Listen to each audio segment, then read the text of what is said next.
Now, the issue of South African youths, the problem is we call them the born free. These names are confusing them. They are born free. They are free from what? What is it that they are facing that we are not facing? Understand me?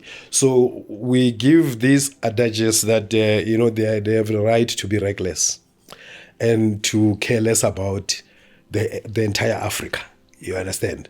So the fact that South Africa now have about 44 African countries.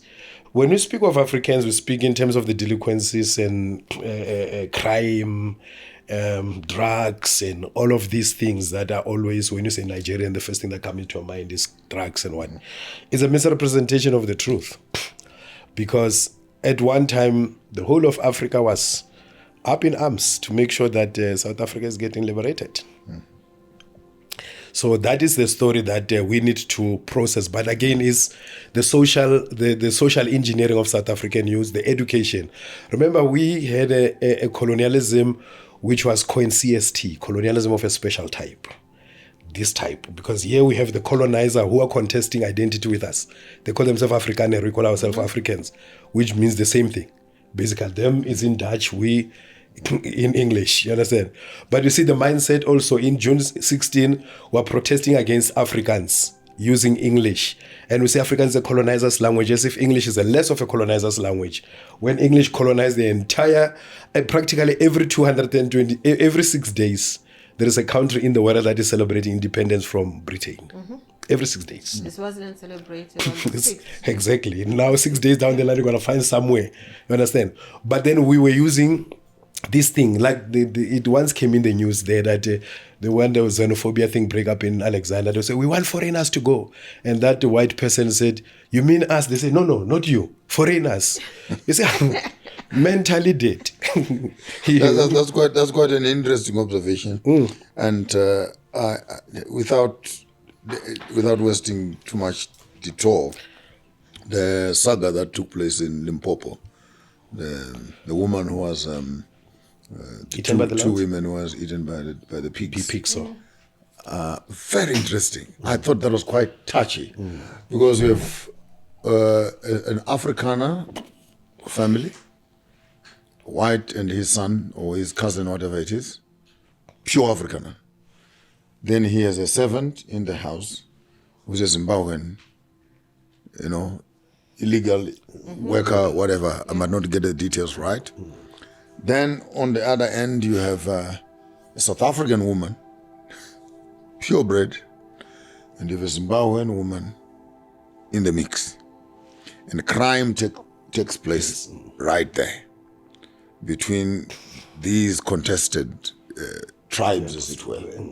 So the white man who has a gun and his son, they shoot the two women who are scavenging for food from Clover, expired yogurts and what and what.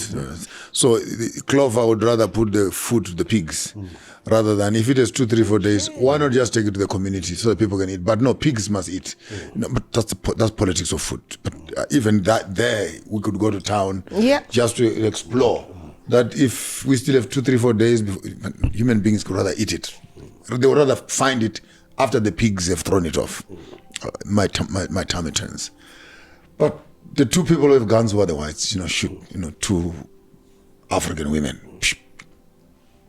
Then the black boy, who is a Zimbabwean servant, takes his sister and a foreign woman who is South African, but local because the crime is happening in South Africa, and he's the one who carries them to the pigs to feed them there. And I look around, and this last week, actually, if you look on my spaces, I cried tons. And people saying, go back to Zimbabwe, leave us alone. What? You Zimbabwean, go and fix up Zimbabwe, go and fix up Mugabe, leave us alone. I said, no, there is something we call stress vocalization in psychology. This is the culture of the cows.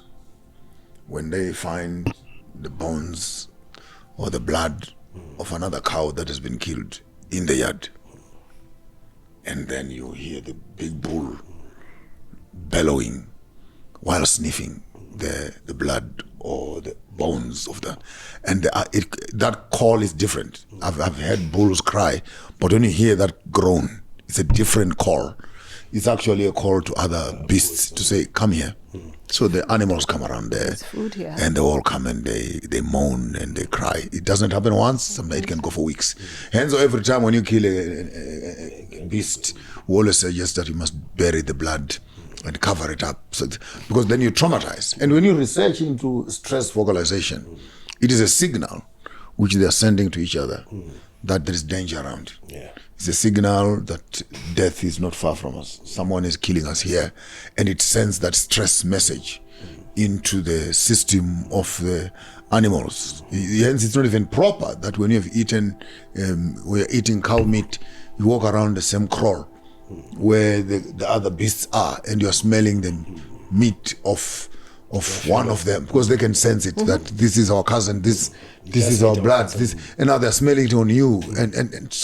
And when I saw this event happening in Limpopo, I literally felt bad, and I said, have animals superseded humans? I'm coming to your words, that this stress vocalization, we don't vocalize because it's a Zimbabwean or it's a South African or it's a Tanzanian.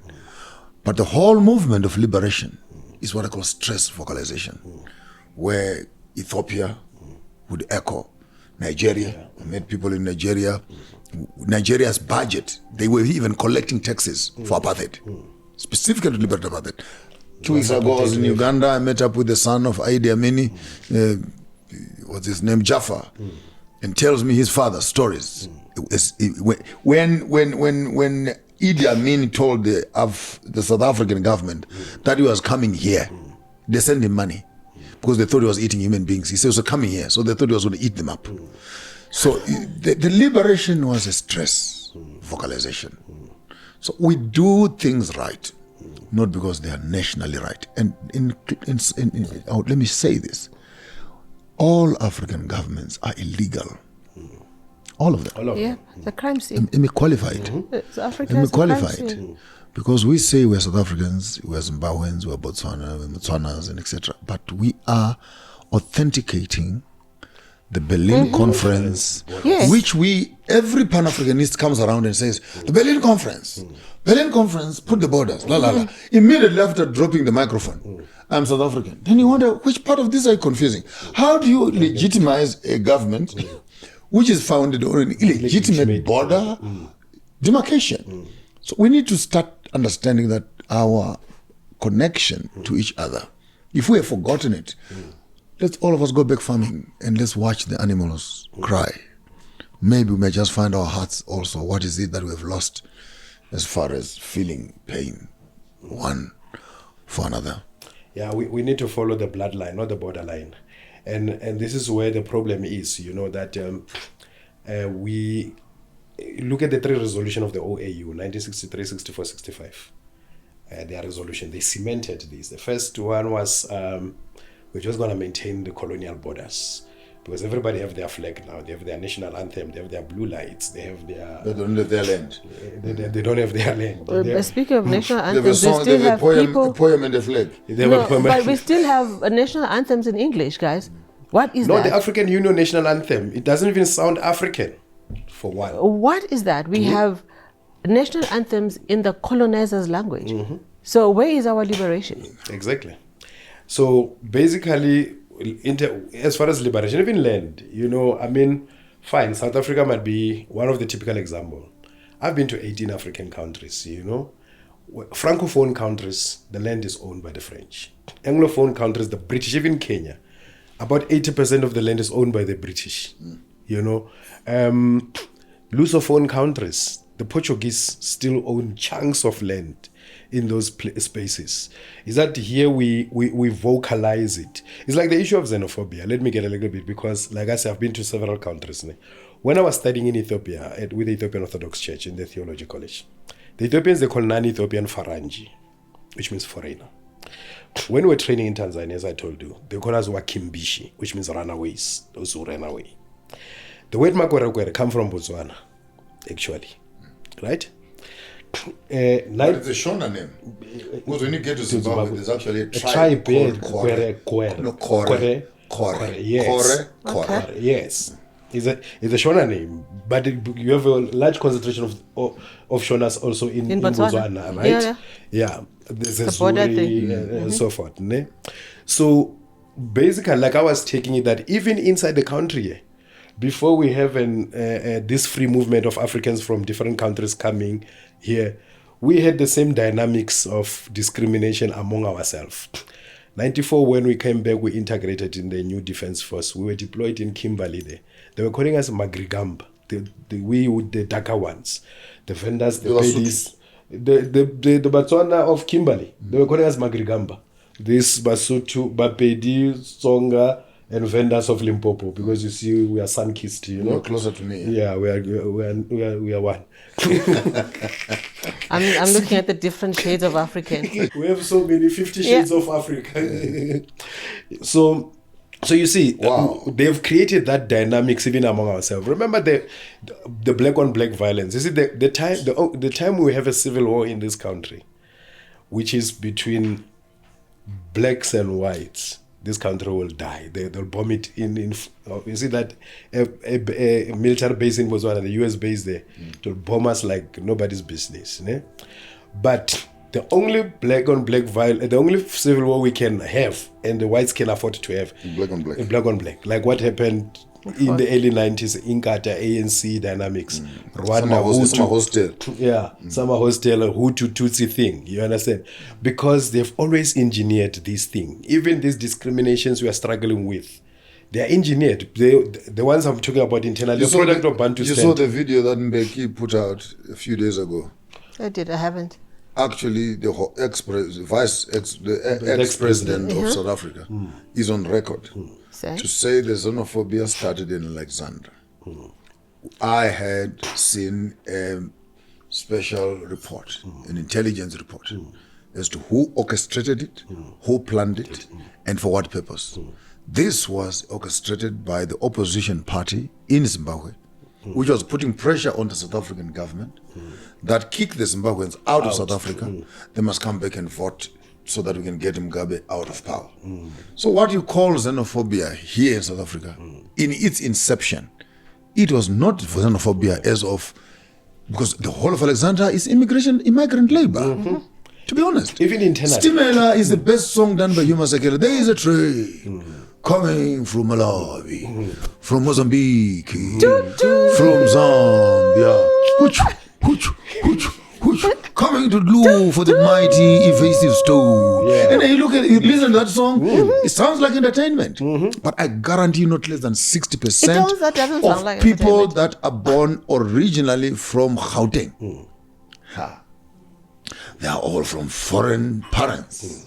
All of them, whether they took their mother's surnames, their Swati mother's surnames, then Ndebele mother's surnames, because for survival, remember, during times of war, you just told us your name is Mike Mzamai. So if you had died without revealing that information, your children must most likely think Kibo Mzamai.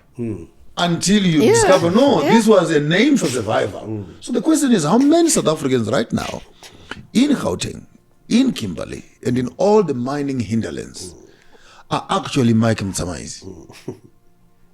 In literal essence, that the name you call yourself is the name that your father adopted for survival. But if we can just go beyond, I have a pure story. A cousin of mine by the name of Chigudu. I can put him, I can even bring him on record.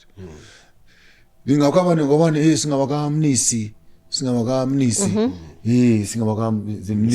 Swazis, and their things go haywire. So they decide to do some ancestral stuff. Where do they go? Swati. So they get to a Swatin, they get to a traditional healer, they throw the bones down. Hey, this man looks at, I can't see Mnis is here. No, we can't. They go for again. The man says, finally, no, man. I see you crossing the Zambezi and what and what. I just got my cousin back. He's in town here, the Chigudu family, who was calling himself by a foreign name, foreign in quote.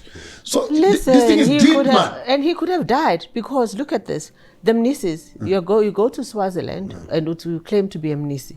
Kunestiba Manjolo, Sabomnisi. Only the Mnisis are allowed in there. So ungathola inhloko lapha uthi okay ngingumnisi uhamba uyofika lapha. Sikudle sibdiba. You know that, right? Sikudle sibdiba. So there's spiritual connotations. This thing is deep. It's deeper than we actually know it. Thank you for sharing the stories. Yes, yes. And you imagine Mike. You imagine then a Fagudze, as I've always said, imagine a Fagudze from Swaziland not understanding that Uskosana is a fellow monkey. Ujambase wasemaXhoseni is a monkey. Umtsweneng waseLesotho is a monkey. Ukhabo waseBotswana is a monkey. Ushoko Mukanya in Zimbabwe is a monkey. Unkima in Uganda is a monkey. And Upiri in Malawi is a monkey. Yes. And then which and you don't know which part of this? And the original totem of the Bapedi is monkey because they come from Bakhatla. When they come from Bakhatla Makau, they separated here at Magaliesberg or Tabenza Magali. So on their way to Leulu, to Limpopo, to where the Bapedi kingdom is, they met a porcupine on the way. So they changed their totem. From Khabu, they adopted Nogu. That's my totem. But when you go, they're the descendant of Diale and Tabane. So and when the Pedis are greeting and they are happy, they say Tobel. Tobel. Now when you remove the L at the end, it becomes Tovera. Tovera is the father of Murenga. Murenga is the father of Munumutapa. Munumtapa is the builder of the great Zimbabwe. So when all the petty people are greeting each other, they call the grand ancestor. Even the Balobedu. No, look at the Tobela dynamics. Now, I refer to them as the Tobela kingdoms. The Bavenda, they have it. When a woman is pregnant, but Mutua Tobela. It's a person of Tobela. And then the title of the king among the Bavenda is Botobela. Sorenzo. Yes. Tohoyando. Yeah. The head of an elephant. That's Shona. Yes. Karanga. Yes. And then there's Tosa Utobela Umteto. You bow down to. Yeah. And then Balobedu. Balozwi. Barozwi. Because here they call them Balozwi. My grandmother was Mulozwi. You should always say Balozwi. Because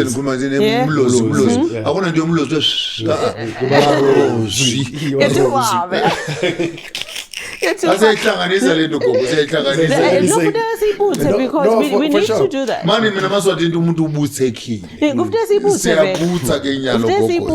Because our young people don't know anything about their totems.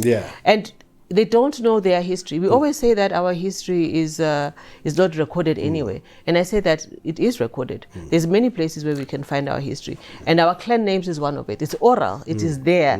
It is there. If you want to know who you are, go into those 4-6 surnames that you know of your people that you come from. If you go into that, you're going to be able to find who you are. Since it's already here. Oh, yeah, papayas? Angiphaphi koko. Uzayichaza. Ayibeke njengoba injalo. Asithi 1. 2. Asithi 2. Asithi 3. Asithi 4. Okay, great. Ubuyela kuma totems, ubuyela kubantu labasitalako. Who is our identity? Yes. Yeah. So Mkhulu, when you get back, you must put a big rock here, drill in there. And put for you to be here as number 5. Yeah. And all of them, I like this. I like this. I like this. You already show that even this that is coming here has a connection to the center. So you understand that from the great maternal, which is Mudzi. Because I'm a Shona, so I can express it better in my Mudzi, which means roots. We're African. My. Which means mother. So Mudzi, Ndimai, which means your roots, it's your mother. Are your mother. Your womb. It goes on further, says Mudzi. It's the womb that carried you. Inside the roots, here, Mudzi, Umu is mama. And Mudzi, Umu, that's where Mudzimu comes from, which is the ancestor. So when you understand that the Mudzi, Ndimai, Mudzi, Umu, the confluence of the 4 grandparents, 2 paternal, 2 matriarchal, creating your mother and your father, giving you the door into life. Then women become the portal join this one, through which we come into existence. And any man who enters here, sleeping with a woman, the conversation is an ancestral connection. It's very ancestral. As to who are the people that have given me this door through which I can see myself. This is not just a door, this is a mirror into your past. This is a mirror into your future. Therefore, women become the portal of the very life itself. The mirror of heaven. That's why the ancient Egyptians, they say heaven is the womb. Yeah. Heaven is between the legs of the woman. Of a woman. Yeah, you love that one. Yeah. I was speaking about our youth when we got to that one. Yeah. And the beauty of knowing your praise names because it will lead you, it will lead you to your totems. That is where you are going to find it. That's where you're going to know who you are. That is where you're going to know who your people are. And that, for me, is key. But even if you don't know anything else, as umfana was Africa, yati tithakazelo tagini, so that you can get to know kutubuyapi. And then the thing about them is, now, what I also like to teach is that yes, they are history, but we are still building, we are still making history. So we should be able to add on to them. They're not static. We should add on to them so that our descendants not only get from, because we'll be ancestors, so they get the full picture, because we're still doing great things. No, you see, this is what we are doing also for those who are coming to this African spirituality space as a way of initiating them. Ne?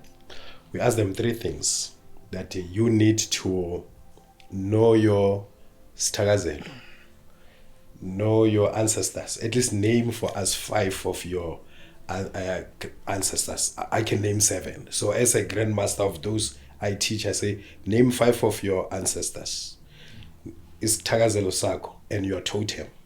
Now, istakazelo, your eponym, istakazelo is your history, is your map. It carries a whole lot of things, your allergies, all of those things are conquest, relations. Can I do mine? Heboi shoko, which means the word, or the grand monkey, cargo. Heboi shoko. Shokombereka, the one who carries children on their backs. Yeah. Wiramiti Asose, the one who climbs the mountains. Wachiri Mangura, Nabafuri Bayo, the miners of iron ore, those that forge the minerals. Chikaramboko, the one sitting on the mountainside. I look very easy I look difficult from the distance, but when you come close to me, you find that I'm a nice person, you know, and you begin to hear the DNA, the professions, the interaction with other tribes. We don't bath often. We only bath when it rains. You know, and I would suggest that if we knew our ancestral connections to ourselves, we may not need to look for professions. Because actually the DNA of what you can naturally do. Your natural abilities. When you are in your element.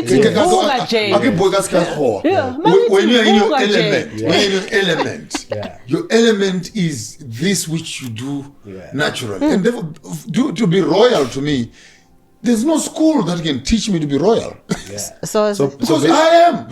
So basically, your ideology is your biology. You're getting it from... I'll say it slowly. Your ideology is your biology. You must hashtag that. I'll hashtag that more. Your hashtag it biology. Your ideology is your biology. Yes, it's encoded.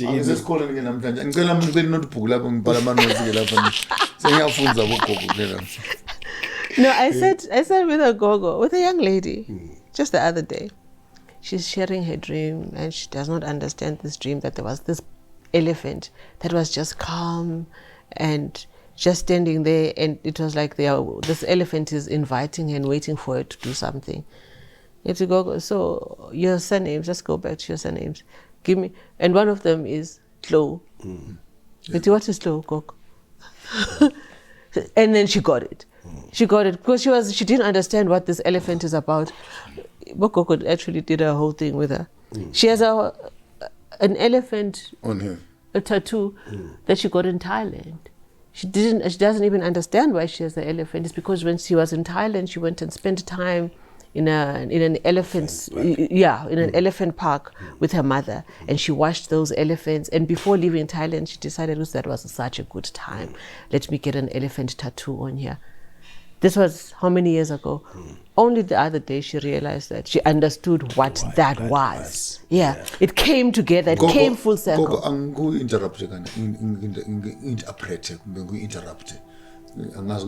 Khuluma Singisi or English, Khetsa? I'm interrupting you.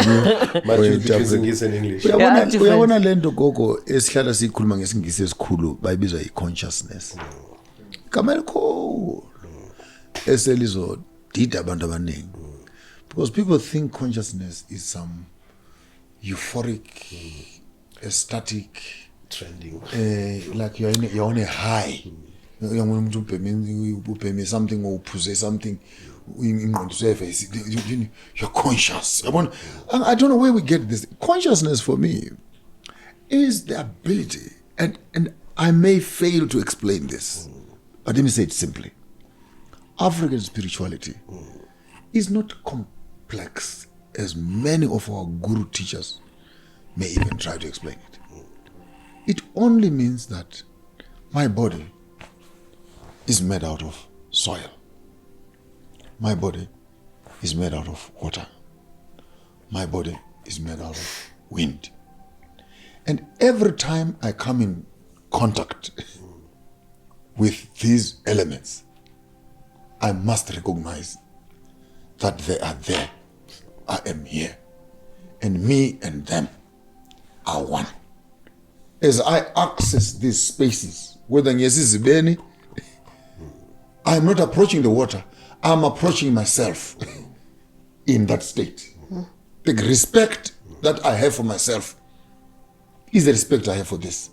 Imagine if we understood the soil in that line.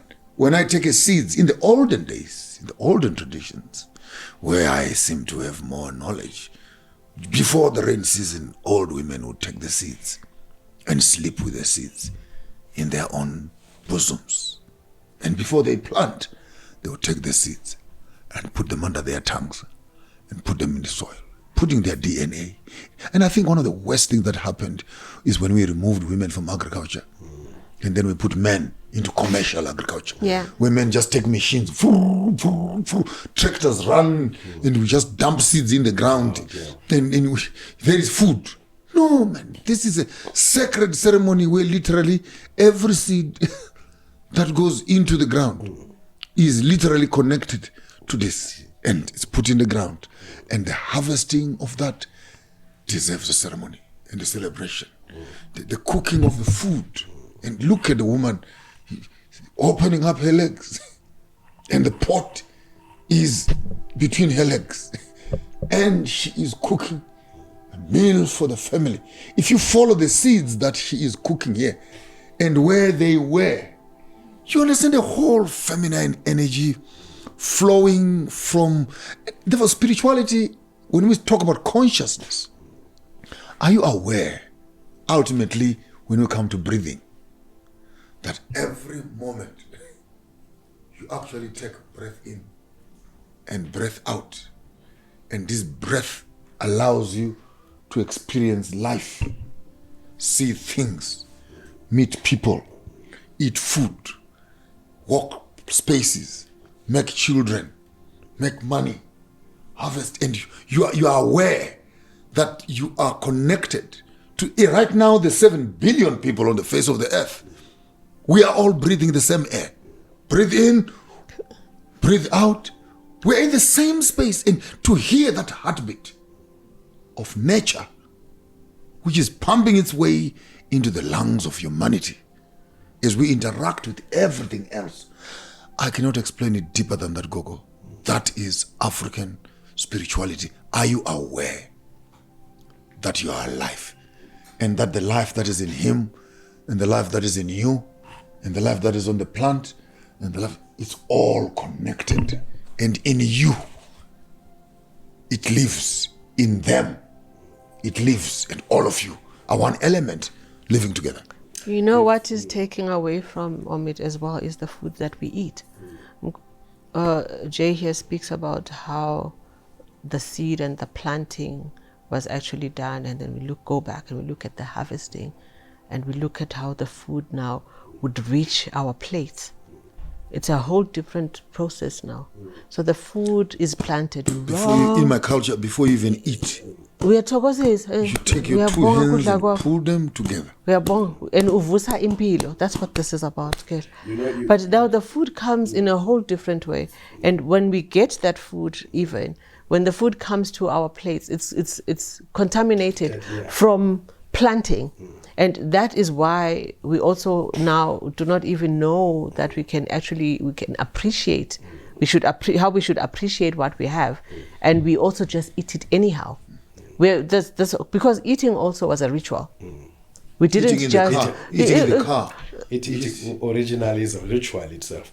Actually, let me take you through my lived experience. My father would not allow one of my mothers, meaning one of his wives, to cook. I love how you call them my mothers. Yeah, all my mothers. Yeah, because I have one father and all of them, they are my mothers. They mothered us, and we stayed in one place and all of that. They cook. He will not allow any one of them to cook if they were angry. Like you are transferring negative energy. They're going to bloat us. So don't cook when you are angry. And then my grandmother, that's why I learned African spirituality, because I never heard her talk about church, Bible, God, Jesus, anything. You understand me? When people are going for Passover, we go in there, so get inoculated, the whole 360 degrees, But one thing I observed, she was the one who was leading the ceremony. My grandfather was a traditional healer. She was more like a nurse. But when it comes to the ceremony, she's the leading that. So whenever there is a first fruit, there is a thing they call it in Spedis Lobedu, holoma, whereby they be the one, they put chidi, like charcoal, to those first fruits, and then she'll be the first to taste them, and then we start to taste them. Failure to do that, they're going to give you running stomach and all type of diseases. So I'm speaking to what you are saying, that the food chain from the soil to the stomach is contaminated, and back to the soil. And back to the soil. It's a full cycle. It's a full cycle. It goes back where it came from. Contamination. You see. So we deal with a whole lot of contamination because we have moved. You see, the culture is our soul. Our culture is our soul. Culture informs how we do things, and it goes to food too. So we are not eating our own food. We are eating the food of other people's culture. We're not eating our own indigenous food. If you break down the word agri, culture. Mm-hmm.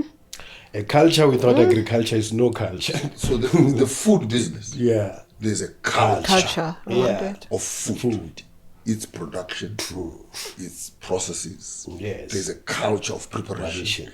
It's planting. It's a culture of its preservation. Mm-hmm. There's a culture.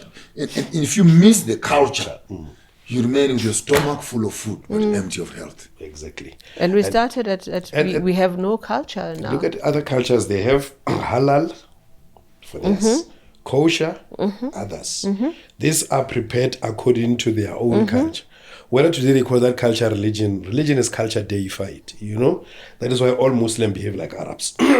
So, and everything that is in Islam was in the Arab culture before the Arabs became Muslims. So, understand me? Like everything.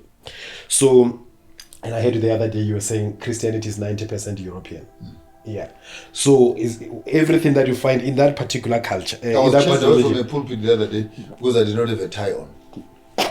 Is the tie speaking or you? No. You cannot access God without a tie. But what were you doing in that here place? In Soweto. No, here in Orlando West. Orlando West SDA Church. I can put it on record now. the whole Seventh-day Adventist Church. I went there to preach. Lapho ngikhulele khona shame. Ngibabaptize abanye bakhona. Nabo mama bakhona I baptize myself. I come back without a tie, but no. We don't recognize you. Yeah, we don't recognize before you. Before I could recognize. I don't recognize you, comrade. You're not a member in good standing. So this whole concept of culture again, while we are on it, and I would want to pass this soft message that what we are afraid of and we call rituals in African culture, which many of our educated AMA 2000, you know, the clever blacks, and then they dismiss them as non-important. I don't do culture. But a few months later, they're going to get married and they're going to do English culture. From the wedding to the rings to the clothes. And then you ask them later, oh, you don't do culture. To throw in the bouquet. King, and the woman must take out a piece of whatever from another woman's leg and throw it. The man must catch it. Yeah. And what. So which part of culture are you confused about? Just say, I don't believe in African culture. So when it comes to culture, we need to also appreciate that the rituals are the diet of the spirit. That's where you find the word spirit, ritual, connected to mean spiritual. So what rituals of agriculture, rituals of marriage, rituals of governance, rituals of land, what rituals do you do? Rituals are the key that open the door of the spirit. So all these indumbas about Koko song, if we do not teach our Matwasana how to respect rituals, and rituals, by the way, you don't have to understand them. Because they are not your diet. It has nothing to do with you. Ukushiza impepo, a Catholic church and an Anglican church. It has nothing to do with you. We are communicating with the spiritual world that is here, cleansing the air, what, baptizing people in the water. It makes no sense because I was bathing in the morning. And whether it's baptism in the church or but if we can fail to appreciate the value of ritual, which is inculcated within a culture, we may just miss the shadow of the spirit that passes between us. So when a woman in a Sotho culture is carrying a blanket on her shoulder, and said, "How kikopa kubo?" I'm asking for a blanket. Man, you've gone past me. You've gone past the cloth. You've gone past marriage. You've gone past sexuality. You have taken me to bed. You have become my husband. You kikopa kubo.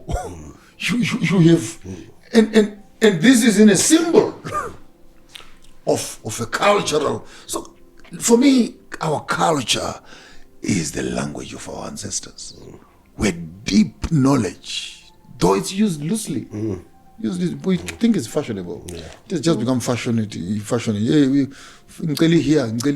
don't know what is the here all about. What is the kubo all about? You know, my fear, it's small things like in Zabayo Gwembesa. We speak about Gwembesa, and Gwembesa, how the Makoti will bring blankets and grass mats and enamel bowls or whatever to her in-laws. She brings blankets. She doesn't bring a smeg kettle. Because that is the culture. You bring the blanket. I'm bringing warmth into the home. But wherever you're sleeping, either you don't stay in this homestead, she will get blankets for them. That's what it is. But I'm coming here, I'm bringing warmth into this family. For as long as I'm covering you. Yes. And the warmth is not just about the blanket.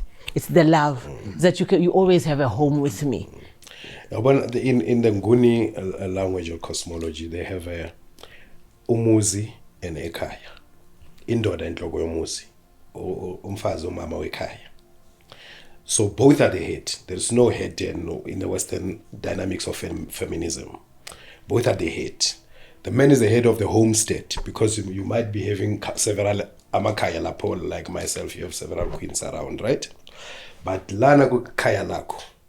But now, umama, uya azofutumeza ikaya.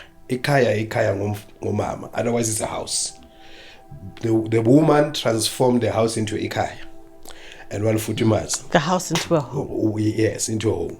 Now, again, traditionally, how our people used to propose love to the women, it's not the same way today. We say, I love you. When it was like, come and ozosa ambes, come and warm us up, come and cover us, come and cover our shame, come and make us people. Yes, give us our reality back.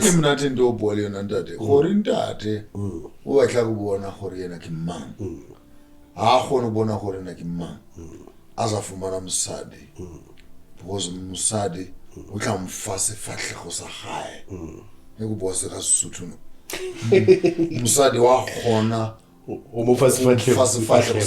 so o robala musadi robala le mme wa no yeah because musadi ke mme wa ha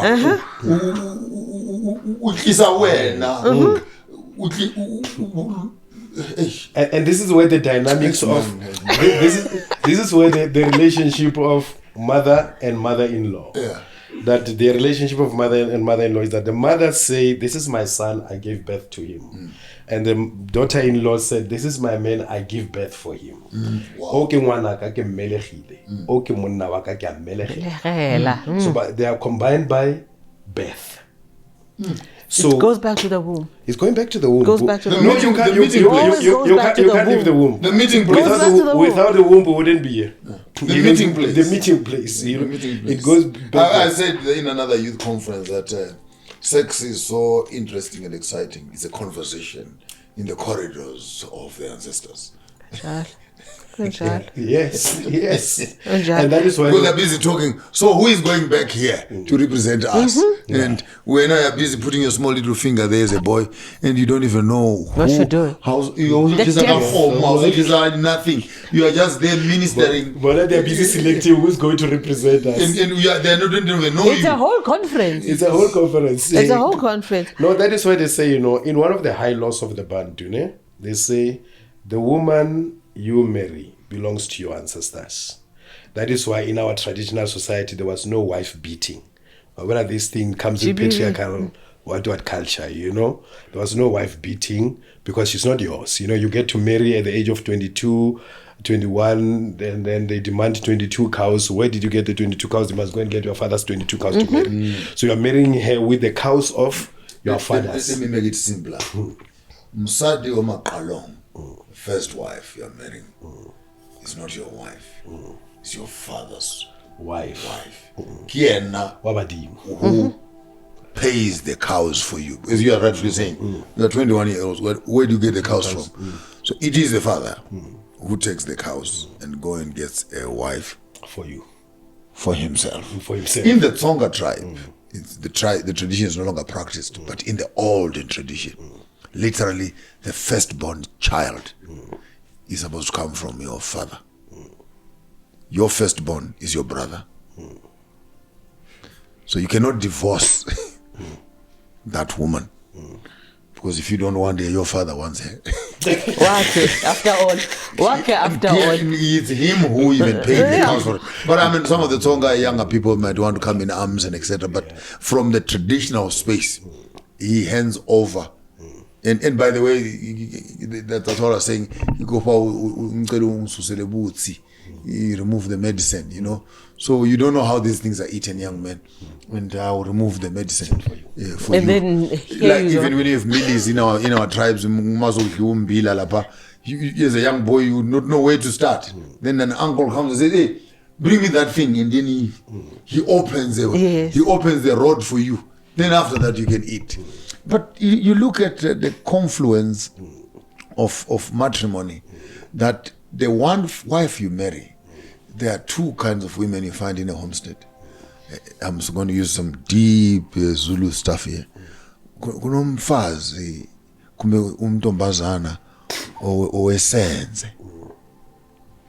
kube nomntombazana umfazi owesibaya.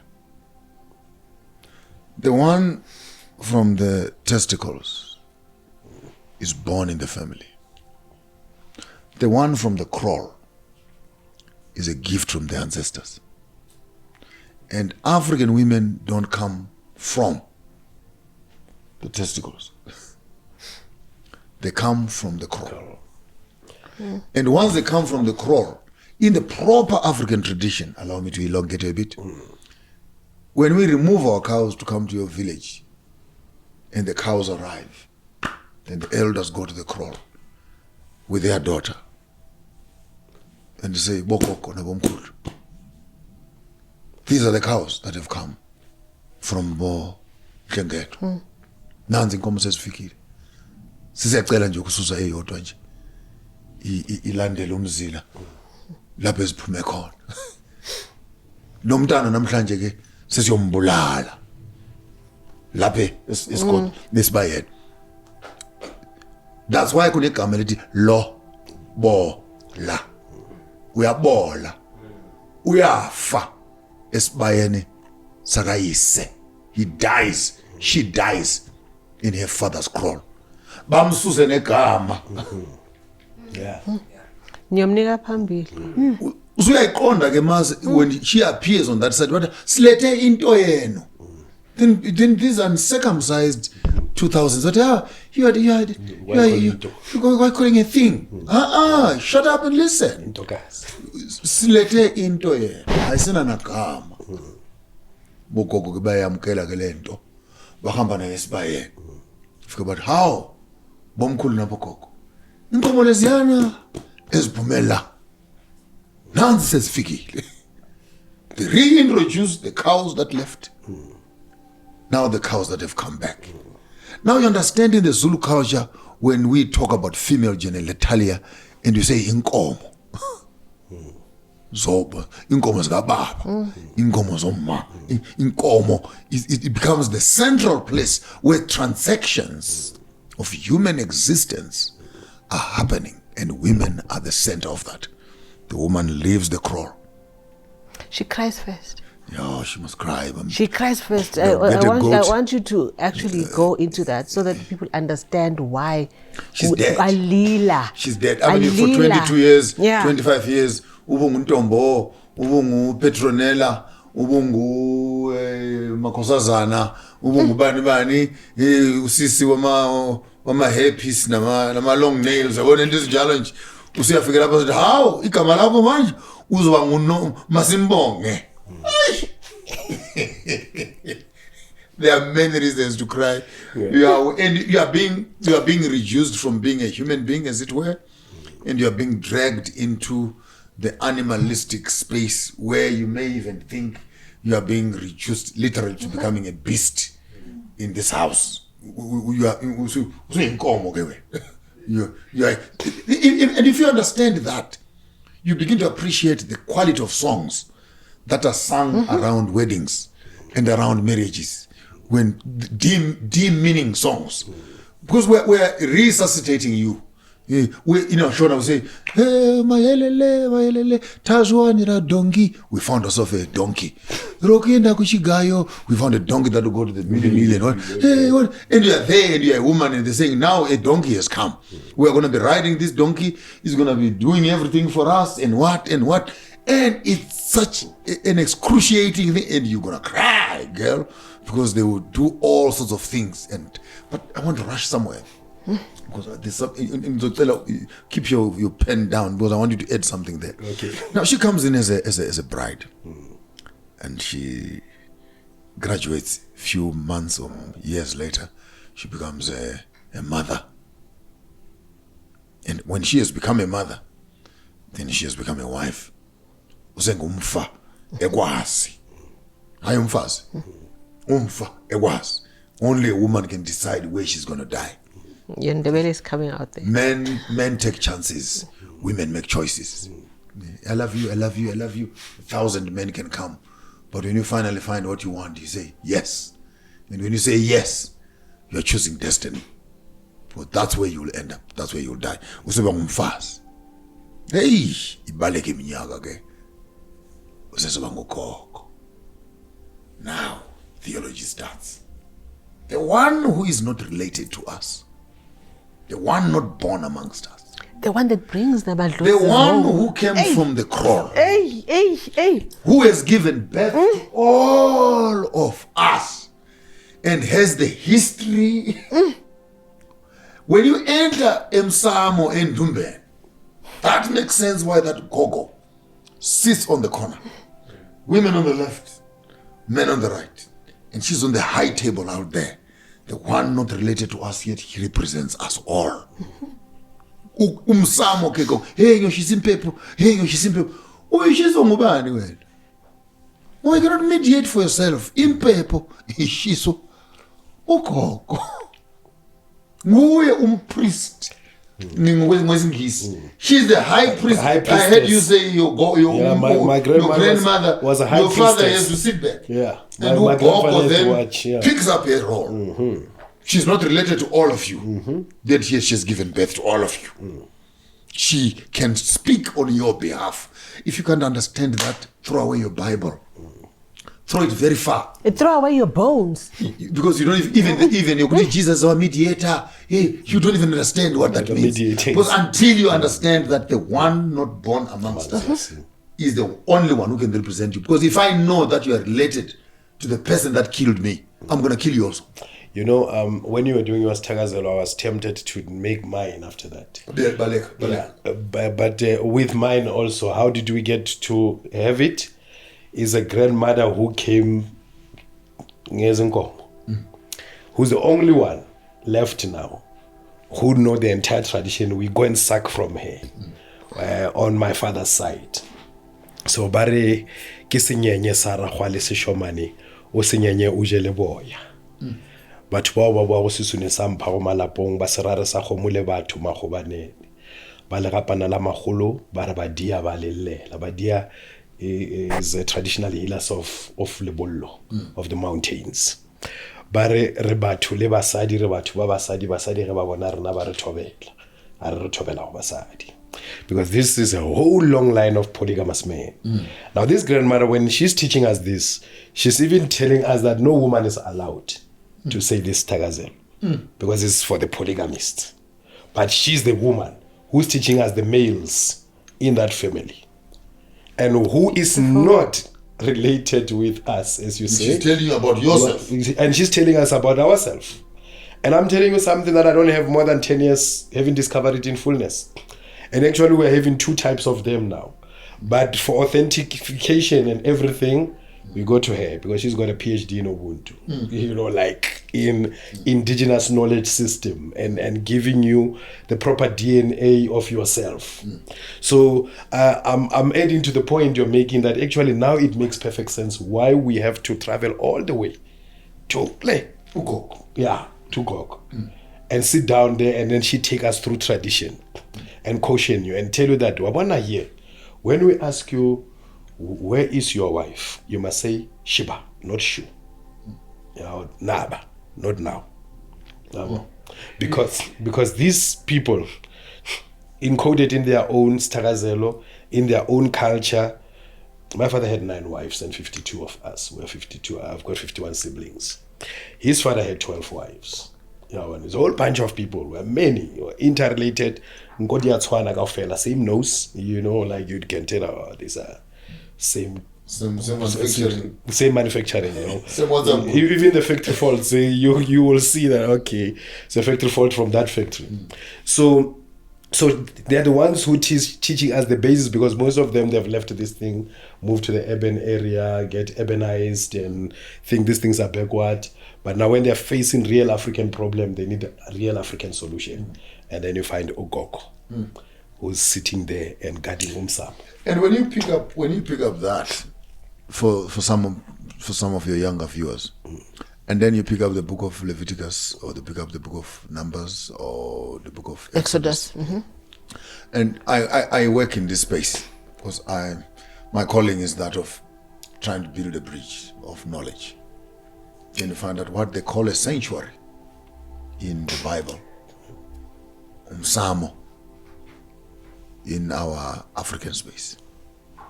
So you have light on the left, representing where women sit. Abakhanyisa umuzi.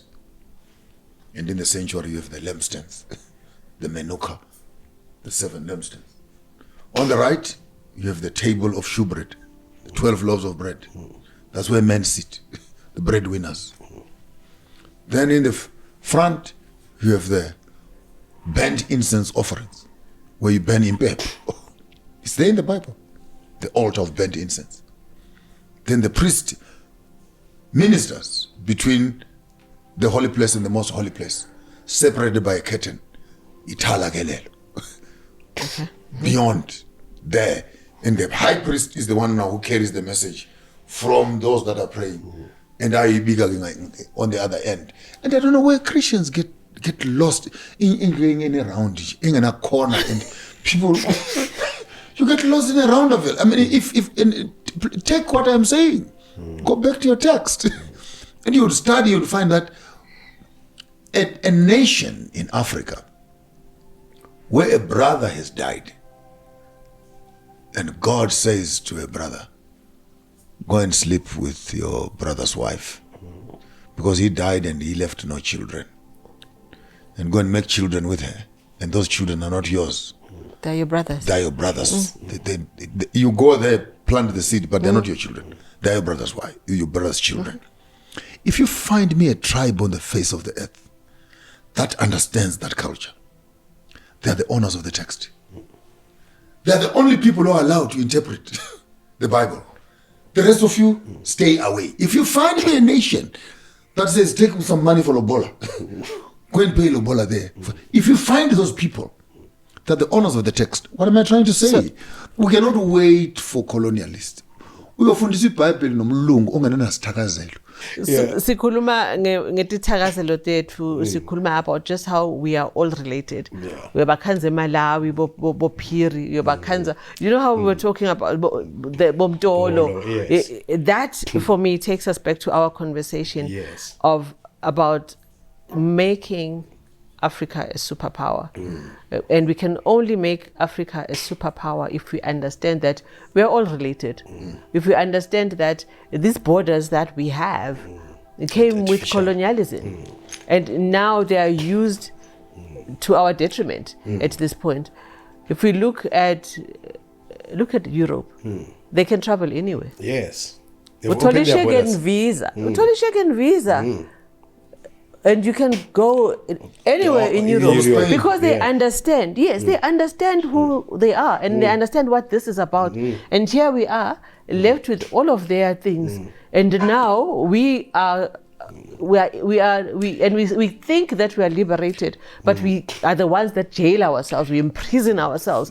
We hang on to these things that were placed to make us slaves. It's a misnomer that we crossed the border. Our people from Zimbabwe crossed the border, from Botswana crossed the border. They did not cross the border crossed them. Because you see, in Northwest here, one part of Northwest is Bahurutsi. The other part of Botswana, you get Bahurutsi. Ethiopia, Kenya. The Oromos on this side of the border, the Oromos on this side of the border. What happened? The border Tongas in Zimbabwe, Tongas in Zambia. Look at the Swazis in Swaziland, the Swazis in Mpumalanga. The Sotus in Bloemfontein. So the border just passed through the village itself. And then we get caught up in that artificial demarcation that they impose on us, and then they don't abide by it. Like the typical example that you're giving of Europe. Europeans, they travel freely in Europe, and nobody's bothering them. Nobody's saying that an Italian is a foreigner to Germany. Lento esikhuluma, I think we need to break it down into a more palpable conversation. If we are supposed to talk about Africa being powerful in the past, which is what we've been looking at, we've been really going into our being powerful in history, in the present, and Africa being powerful in the future. I'm so glad if you are doing your constant research and keep your eyes wide open on the information that is beginning to come out now, and particularly on the conversion of the map to make the map upside down. And then you find that South Africa is actually the highest ground on the whole planet, with the Drakensberg mountains in being the high. If the whole world should drown right now, I suggest you must buy a house in Harrismith, because that would mean the highest place in terms of those mountains. And this whole idea that now bones and pyramids, the older pyramids that are in South Africa than anywhere else in Africa. The oldest calendar in the world is in Africa than South there. Africa. So maybe let me do this xenophobia thing in a nice way, so that we can come back to the 44 issue in Hillbrow. Yeah. So if we all started on the highlands of Southern Africa, Burwa, because when you enter the Inzalo Elanga, you enter from the south, because what is on the ground is actually a mimicry of the Milk White Way in the Southern Stars. So you come from the south. So humanity comes from the south. That's a cosmological map of how we come here. If we should take the idea that and all that stuff, but that's a conversation for another day. So we start off in Southern Africa, and then we move into the hinterlands of the entire continent, so that the developments and the pyramids of Egypt are not our oldest civilization. Because if the old pyramids are here, how then do we study it from Egypt? Then you go to Zimbabwe, for example. Sorry again, Mkulu. You go to Zimbabwe, you find those Bapo story. Theirs, it's a half stick. It's cut here. And many of them carry that stick, and they will not even understand. The movement of the African, therefore, if we start from the south, then that stick says, we start from the south. Yeah.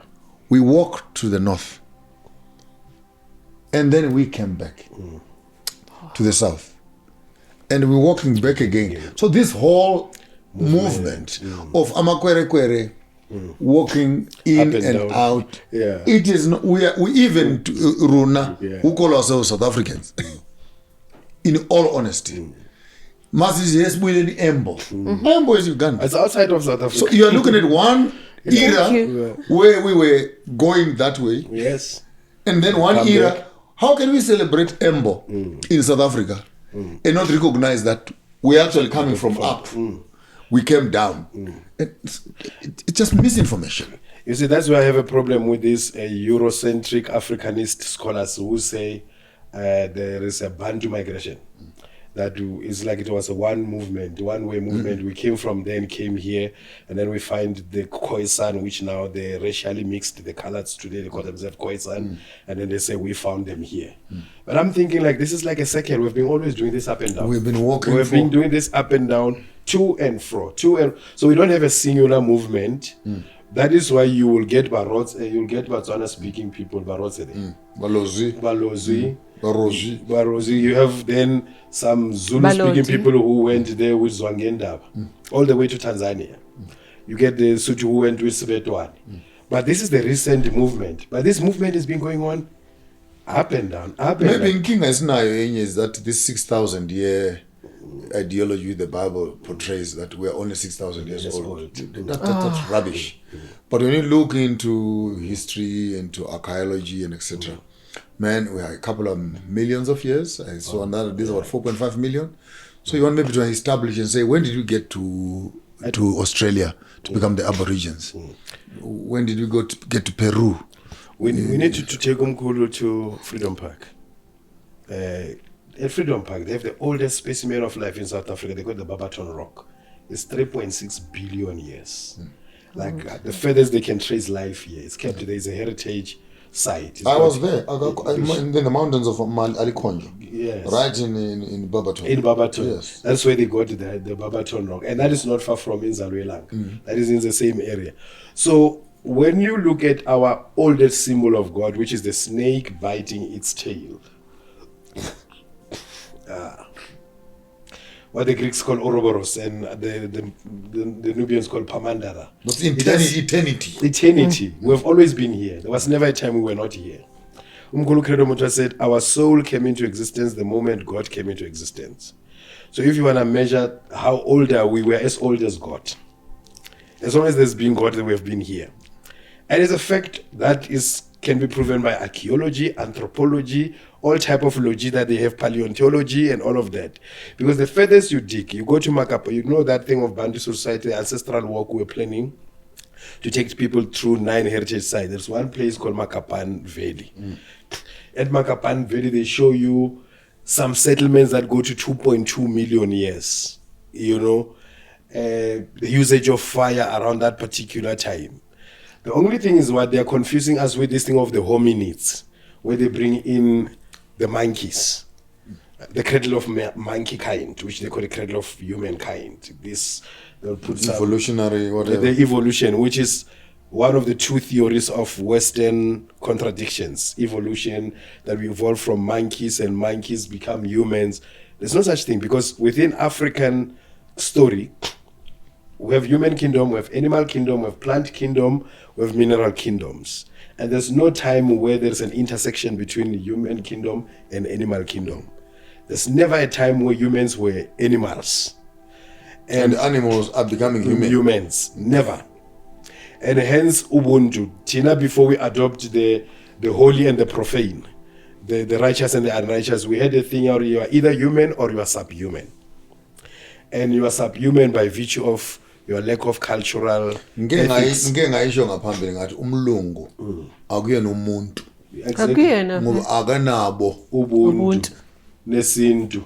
Angithi sisho kanjalo ukuthi there was a car accident lapha kusho nabantu bayi4 nomlungu eyi1. So we always be saying that we always kufa abantu bayi4 nomlungu eyi1. Kilohuwa. I would drink to that. No, you see, again, going back to what you were saying in terms of language and the construction of languages. You see, ours is onomatopoeic. Because it go hwa. Because it go chu.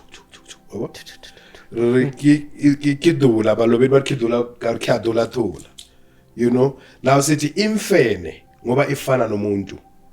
Tsweni ngoba nitswana le muntu, ne? But that is not baboon. That's not what baboon mean. What baboon mean doesn't mean that which resembles a human being. So what we mean when we say twin, we mean that which resembles a human being. So that is why we say isintu asitolokwa. You understand me? There is no direct translation. Lost in translation. Things are not only lost in translation, they are erased in translation. You understand me? Because if you look at the structure, how we evolve our language, it is rekisigiti, because they put a lot of seeds in a bag. When it drop, it go giti. It name itself. Umutu name themselves. All of these things. So now we get lost in this Western. English is a sophisticated fanakalo. Let me try and put this in an academic language and say that our language is our archive, our dictionary of our knowledge systems. Because within our linguistic and etymological constructs are the physical embodiments of nature and elements around us and their relationship with us. So that healing is actually found in language. I'll give you an illustration. In the Shona culture, for example, where we have a tree we call mosusu. And then there's a human body part we call susu. Susu is the intestines. Mosusu. Is it the same as sisu? Yeah, susu. Yeah, okay. Sisu. Sisu is the whole stomach. Okay. But susu is actually the internal, the bigger and the smaller intestines. Okay. So when you understand that mosusu is a tree, by simply knowing that, when you have a stomach problem, you go and eat mosusu. It fixes susu. So when you miss the language, mvamaropa, the tree that bleeds, is a tree that actually heals and cures the blood. Gava kava, that which is bitter, is the one that treats the blood. So you begin to understand that in language, is actually our pharmaceutical council. Yeah. And anyone who seeks to begin to understand herbal treatments and, indigenous medicines, your first bus stop you need to master is language. And from language, you take your language to botany. Mm-hmm. And from botany, then go to anatomy. Then find the relationship between the human body, the trees, and the language itself. You may just have graduated in terms of understanding. Even by the time you begin to look at pictography and photography in terms of what is the look of the kidney, which is what's the cheat look code. of the kidney bean, what's the look of the heart, which plants look like the heart, the kidney of the genitalia, which plants look like human genitalia, the things of the womb, which plants look. So actually nature is a photocopying chart, a healing chart, that even if you don't know how to heal yourself, should you get to the forest and you look at the leaves and look at the barks of the trees and you look at the roots of the trees and you look at the human problem, if you have enough time, you'll be able to identify this is for the eyes, this is for the teeth, this is for the body, the bones. And all that is incubated, and hence the preservation of our language must be held supreme. Because once we lose our language, we lose a critical link between us and nature and our anatomy. Sorry, I thought I would do a bit of English. And just who we are, because if we lose our language, then we don't understand our totems, we don't understand our clan names. Because it is all in our language. What mabangibongelela bathi awunhlengethwa dolphin. Wena mahlasela, wena mathandimpi. They don't do that. When I'm bangazita and say you royalty. No. It comes in the language. Yeah. And if I don't understand the language, if I don't know who mbangazita is, I don't know what nabongwane means. I don't know what nhlengetwa is, then I've lost it. Yeah. That's actually that was and you're all in the community. Hear what you have just said. You are the mediator in the community. You're the ones that the enemies are actually looking for. Because they know that if they can remove you, then they can have access to the community. You're the custodian, in one word. Yeah, that's why we were mahlasela. It's interesting how the literate culture, the written culture, the Western culture, has nullified the oral tradition, the tradition of the talking books, of the library on legs, our grandmothers. That things, I was speaking to one dear friend, Professor Ntuli, Pitikantuli. We're very close. My uncle, you know why? Yeah. It's not my biological uncle. Yeah. It's my exile uncle. Yeah. Do you understand where we're from? Yes. He was in Swaziland. Yes. He was in Swaziland. Yeah. That's why mangihlangana naye mangihleli naye ngithi malume. Yeah. Mangibhala ngithi malume. Yes. We go back to that. Yeah. We are related. Yeah. Actually, we should. And listen to language. Listen to language. I hear you saying ma. Lume. Lume. Ma. The female energy can't be missed, that in our own African language, we are actually able to identify the femininity. Yes. So it's the care of the masculine that we identify with more than his masculinity. So And when you say malume is my maternal mother. But I think it's my maternal, yes, it's my female mother, my male your mother. Your female mother. My male mother is my male mother. That is my malume. But you see, I think there is this intersection that's going on, because we have Khadi, A male woman. A male woman. Yeah. But that is your paternal. Yes, that will be your paternal. Yes, that's why Female Ra sister. Khadi. The male sister. Male sister. And then you have inkosazana, inkosikazi. Inkosatana, inkosikazi, indlovukati. Babakhuluma ngami. Mambokazi. You are male, but you are female. So it's recognizing the feminine energy in the male and the masculine energy in the female. There's always been that balance, what they call ma'at in Kemet. But that balance has always been there. We never had this thing of imbalance society that we are experiencing now. It's like how, you see the Basotho have a saying that, who are your people among your people? Your father's people are your people, and your mother's people are your great people. Your mother's people, that is why your mother's brother, your mother's brother, who's your uncle, is the one who go to negotiate your lobola. Because he's sure he saw his sister pregnant. So, Shona.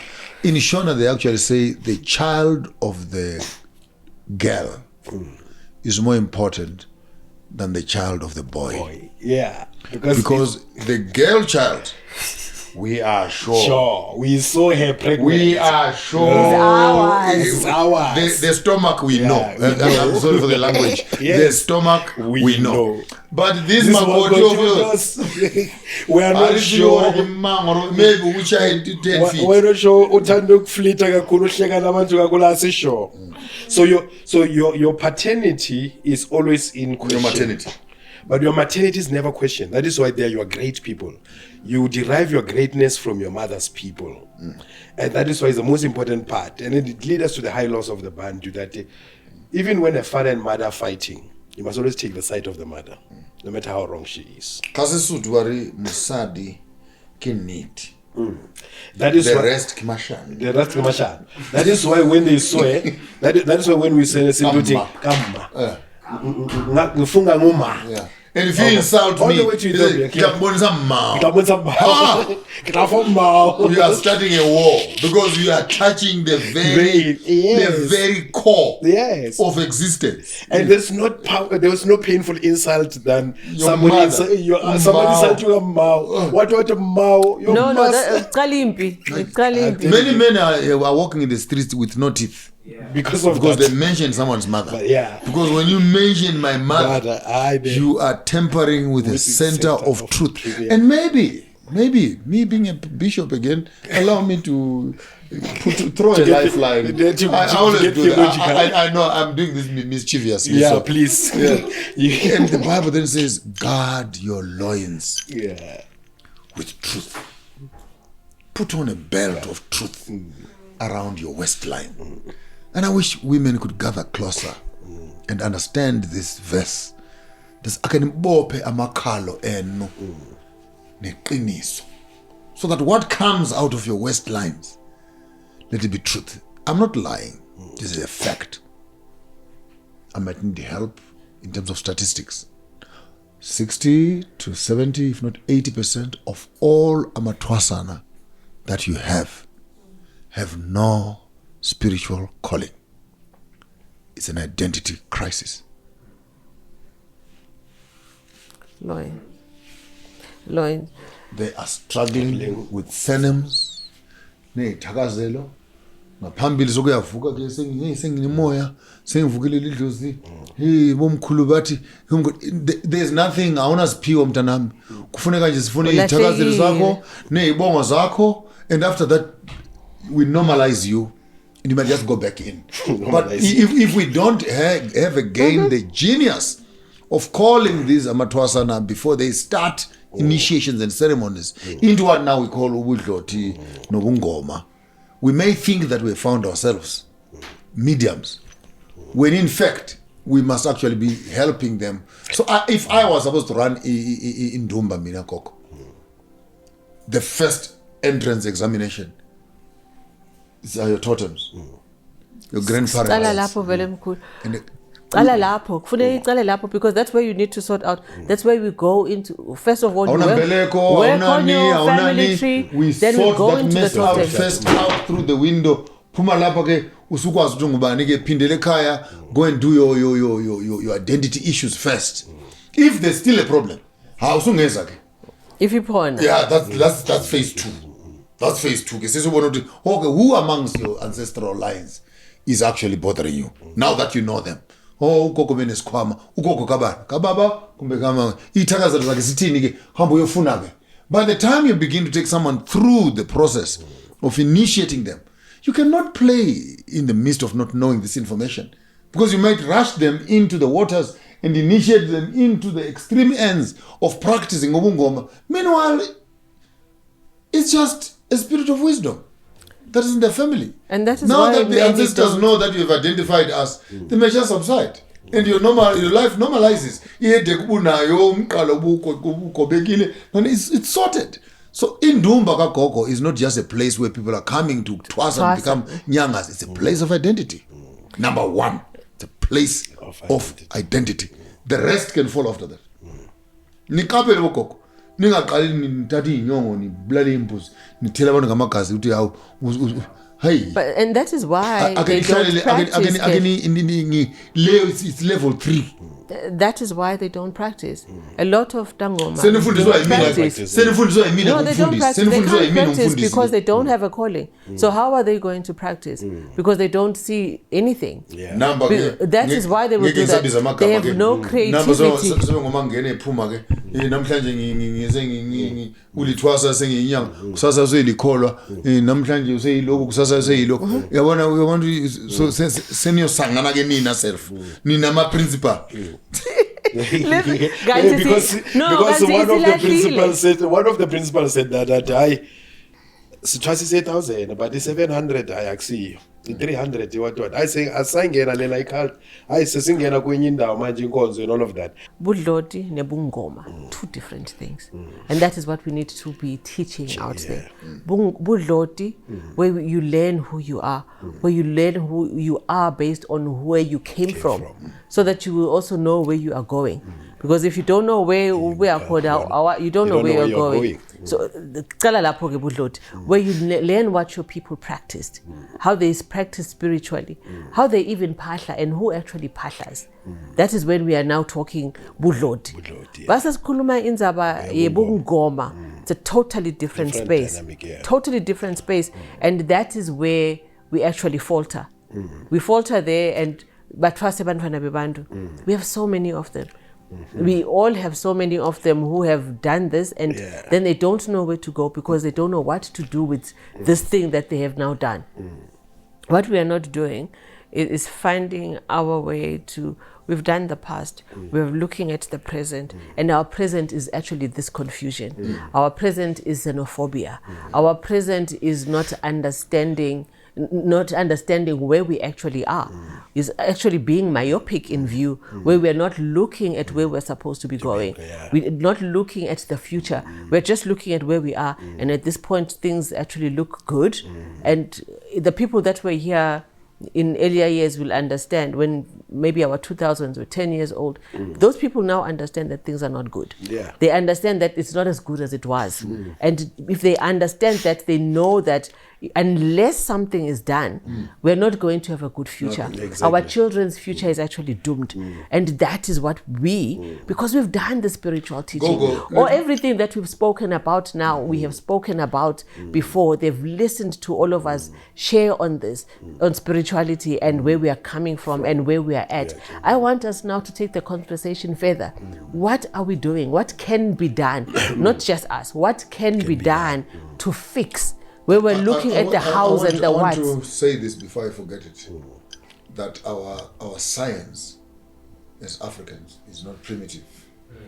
It's way advanced. In the olden days, pardon me, Gogo, I might have to download this for you. In the olden days, our witchcraft was not on each other. Our witchcraft was weapons of war. We used to have magona. Makona edu anga asiri okuroya. You would bewitch someone because he's bought a car. No. They were used for military purposes. Hang on. Long ago, Bokoko Betu knew how to make gonas. Okay? They were gonas. Yes. They were gonas. There are gonas and then there are gonas. I'll leave it there. I hear you. So that when you look at our ancient power in the past, we were powerful because we were grounded. We were powerful because we ruled ourselves. We were powerful because we had land. We were powerful because we owned our pharmaceutical council and pharmaceutical yards. We were powerful because we had our own midwives. We were powerful because we had our own economy. We were powerful because we had our own calendar. We're powerful because we had our own celebrations. We're powerful because we had our own God. We're powerful because we had each other. Gogo, we're powerful because us and nature were one. So this whole thing of us beginning to talk about an African renaissance. Renaissance, yeah. I'm an African while you're putting on a tie and a jacket. I'm an African. I owe my history to the hills and the valleys, and etc. And you have a jacket and a tie on. I'm an African. I'm an African. And they look at it and say, Honorable Thabo Mbeki, just take off the damn thing. Just remove that damn tie. And be African. Come on, for crying out loud, you're a president of a country. You cannot be celebrating being an African while you're suffocating in that tie. So we need to understand exactly, if we're to be talking about the power of the African, we need to understand fully what is the African in his historical background, what is the African in his present environment, and what are the inhibiting factors, pharmacologically, medically, health systems, fashion-wise, entertainment, governance, education, spirituality, health and technology. Where is he failing to express himself and live and function as a free African? And then you project that into the future, which you might want to call now the global village. Since we now know what and who we were there, and we now understand who we are in the now, we can begin to look into the global village and say, in that village, who will be the chief? In that village, where will our women give birth to? In that village, who will be the hospital? In that village, who are our traditional healers? What are we going to be in that global village? And unless we begin to define that future for ourselves, we will never know what quality of systems us, in the now. We're not wasting time, Gogo. It might look like there's some 3 old people talking and whiling their time, talking lots of ancient stuff which is not relevant, and those that are intelligent say, why are you wasting time talking about these things? With age come wisdom. We have bills to pay tomorrow. Where do I benefit from this? Hey, shut up and listen, young person. What kind of systems, knowledge systems, are we putting together so that when the future comes, we will have built the software and bought the hardware that can function in the future? If you know right now that the next industrial revolution of holograms will need such amount of terabytes, if you buy the hard drives now, then by the time the holograms come, you have a software that can function in the holograms. So, and I'm saying this because I'm technologically inclined also. You cannot be investing in hardware in the 4th or 3rd industrial revolution that will be defunct in the morning. That will not even work in the morning of the 5th industrial revolution. So we need to start thinking, and this affects our education. What quality of students are we producing in this industrial revolution that will function in the next? What buildings are we building in this revolution that will function in the next? What children are we giving birth to that will function there? Because if we rush into the next global village without identifying and understanding who we are, I guarantee you, Gogo, we'll be slaves 3 times. In our history, we'll talk about slavery. In our present, we'll talk about slavery. Even in the global village, you'll still be making tea. Actually, the politicization of the concept African and Africa is a problem, because you see, Africa is a continent of kingdoms, not political parties. Our invasion, whatever happened to us, it did not when it happened, we never had any political parties. And the truth of the matter is, no political party is going to give us a total liberation that we require. Because they function, it's like you can't use the slave master's tools to dismantle the slave master's house. It's not going to work. And this is what we are trying to do. They offer us the system that just have semblance of freedom, like periodic voting called democracy. Every 5 years you vote, and you feel like voting makes any difference and changes. That's what the problem is. And that itself affects education. My good man was commenting about education, and the one who's presiding over education is related to him, and it's a frustration, you understand, to say the least, that how do we sort out this education problem? But you're thinking that you have all the necessary requirements, you have the information, but why don't you decolonize education itself? Like, what is making it difficult for our governments from Cape to Cairo, Morocco to Madagascar, to put a decolonial education to prepare for that future, that industrial revolution or the global village that we are going into? So the problem here is that the proper things that we're supposed to invest in, we're not investing in. Education, social consciousness in J, like what is it that we are saying, even if it's in a form of trend or just societal talks, what is it that we're investing in order to prepare for that future? So there's nothing much, because education, we have put education there, that education is the future, go and get education. But what this education is doing is turning us more and more into Western consumerism, Western crass materialism. You understand me? It's not addressing fundamental issues. That is why we'll have this contradiction that someone who look and sound European claim to be African. But that's why, but what you're doing, Mkhulu, is also, you're taking it back to, you're saying education. And that is not education. If you're saying education, you're speaking about the curriculums that we have. That is not education. We just now use education because it's at a school. It's supposed to be a school. It's supposed to be a place of learning. But we can't then say it is education because of that. It is headed by the Department of Education, and that is why we also. If you listen, let me interject you a little bit before that. You see, the responsibility is taken away from the original educator. We say in our African setting that it takes a village to grow a child. It means it takes a village to educate a child. But a child today is not educated by a village. It's educated by the department. And the department is doing a lousy job. The department is on paper. A department is on paper. They will never see this child. They will never know this child. They will never see the parent's child. I mean, the other day, yesterday, even this morning, I put up a poster on my social media space of the Chinese kids going through the education process, where they are learning how to build, breaking engines, cook, and all of that. Small little things like this. You almost think they'll cut their fingers with those knives. I saw that video. They already. And here in Africa, we've just approved a curriculum for sex education. Yeah. How to understand your sexuality. And I'm wondering, are we manufacturing prostitutes? What are we doing? Because other countries are producing industrialists, mechanics, cooks, builders, farmers, and etc. And here we are, being teaching our children at the age of 8 anatomy, the human anatomy, and sexuality. And you wonder why our streets are full of sex perverts. Instead of full of professional skilled. Sorry. I might sound like I'm losing we take it back.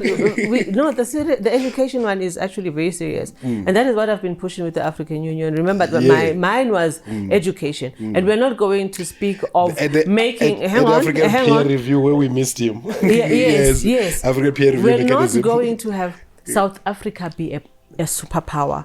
We are talking about Africa being a superpower, because South Africa cannot be a superpower.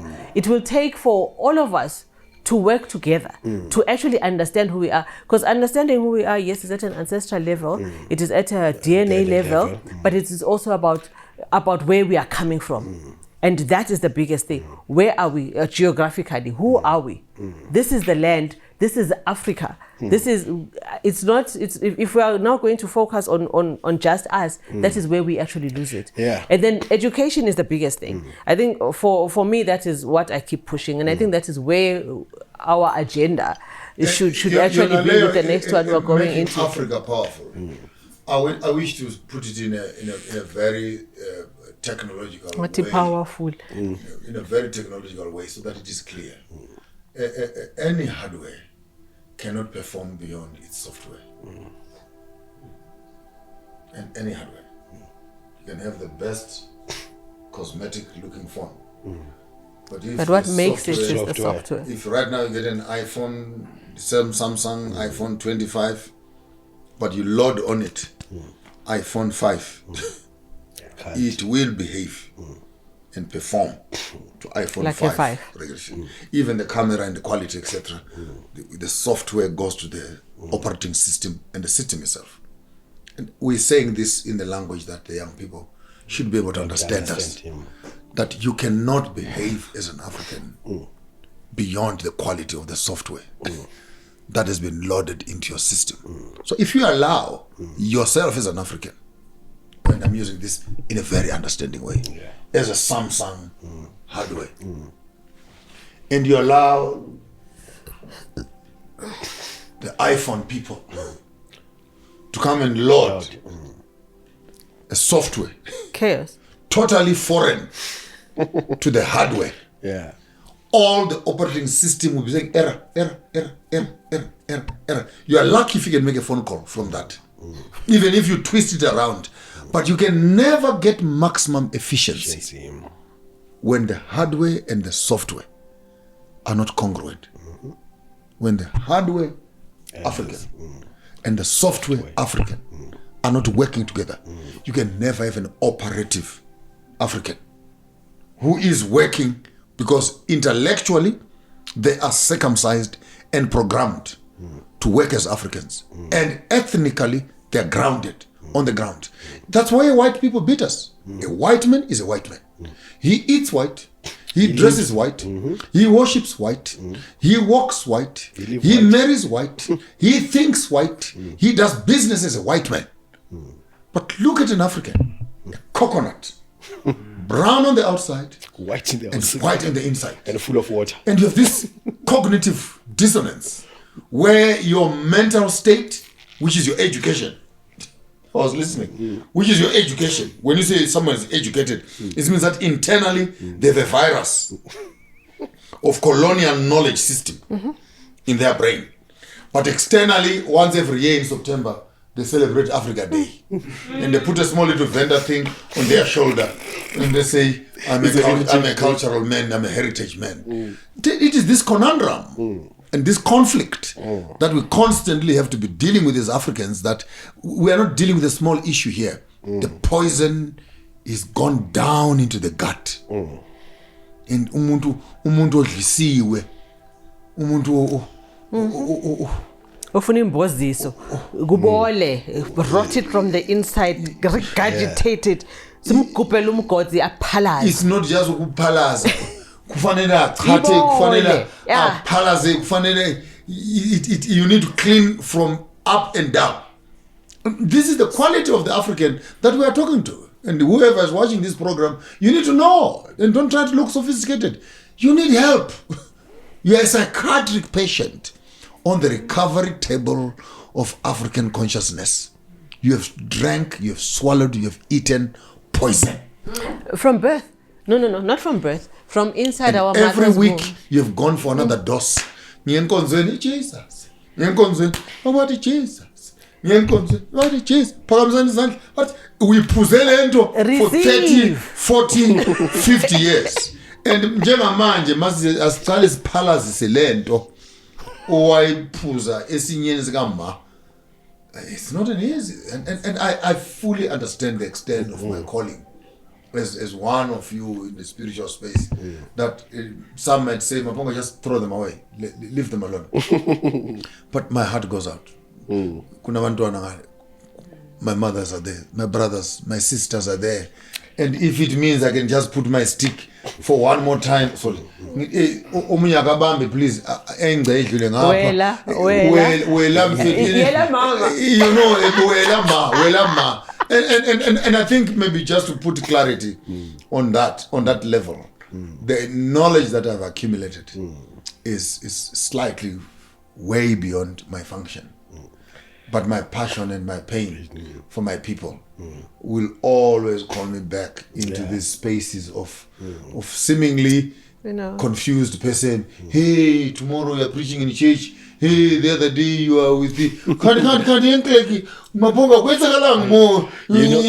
you stand in one place and says, no man. I came. These are my people. One of the queens contacted me. She was so hysterical. I was like, I came across a live, a TikTok live, where they're talking about you in Maponga. They say you're one of the most misleading people in South Africa, misleading the Africans with this thing that we talk about, this stuff that we've been talking. So I'm saying that there's always going to be a resistance. But if you are true, it's about conviction. If you are true to your conviction, you stand to your conviction, because people have a right to be wrong. You know, they're entitled to that until they get their right. And we have that history of being late bloomers, late comers. You know, we join things late and all of those stuff. I tried to do a couple of events in Limpopo, like Bokwanza. Poor turnout. And I thought, Limpopo people like to join things late, you know. But when they're in Joburg, they are part of them. But when they're in their province, they join late. So there is that tendency. Some people, they jump into things late. The level of... what is he doing? Hey, I can't know. They always go with, who is it? You know, projects and programs, they have personality. Kimang, who's coming with it? You understand? Yeah, now he's like, how did he know all of these things while we don't know it? You know, thinking, I'm not like you. You're insulting their intelligence. You're insulting their intelligence, but they don't have intelligence. How do you even insult what does not exist? You know? No, but I think, Gogo, we are onto something that is very important. And if on this particular section, we could land on knowledge must be converted into project, into lifestyle. Because what is the use of you being so educated yet you can't feed yourself? How can you be so educated you can't heal yourself? How can you be so educated yet you don't even know your father or your grandmother? Then how much knowledge do you need of everything else? Except that you don't know anything. I hope you hear the sarcasm. What's about the quotation sabo Van Gogh, sabo Plato, libo Saint Augustine, libo Maslow,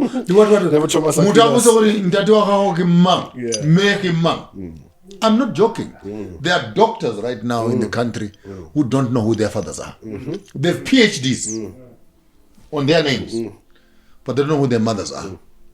So, do we call that knowledge? Or knowledge is truth?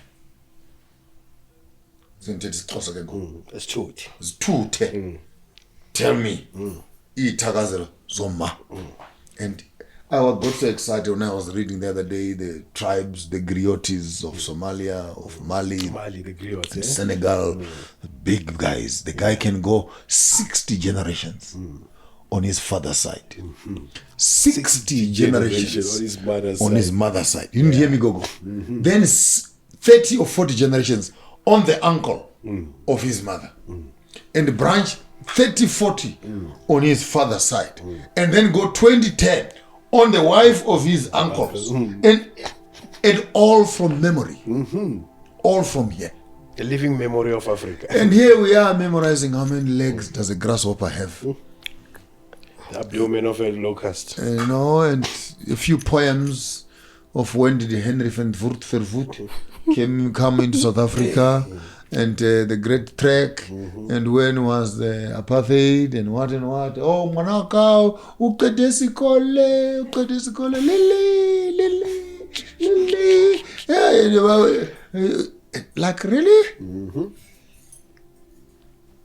So education is not education. Education is the biggest thing for us. It's a big scam. It's what we need to be doing. That is what it is. Because that's what, like I say, we can't call that thing education. And break it down and say governance education. Agriculture education. Then education. Business education. then entertainment education. Then come to spirituality education. Come to health education. Come to fashion education. Come to... And then they were insulting me, but me, Maponga wapare met. What were you wearing? I went to. No, but on a serious note, I hope you can get that picture and put it up. I think we were wearing something like my Bogolans. That's why there's a tribe in Chipinge.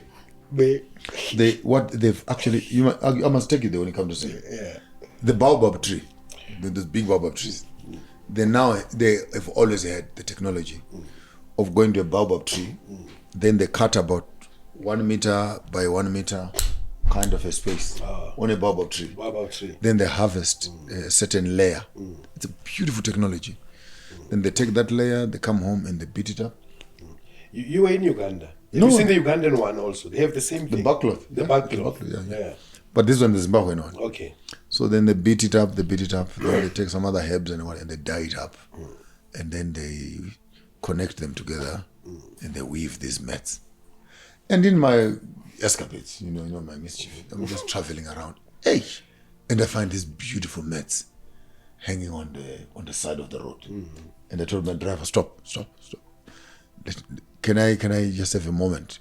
I walk in there and I actually have an opportunity of being shown from the back of the tree to the beating, to the dyeing, to the weaving. The whole process. And when I got married to Lagoje Ulansibande in Swaziland, I ordered my shirt from Philippines, which was made out of a pineapple fiber. Pineapple. So when that rubbish you cut away from the pineapple. Please don't call it rubbish. That is medicine. Yeah.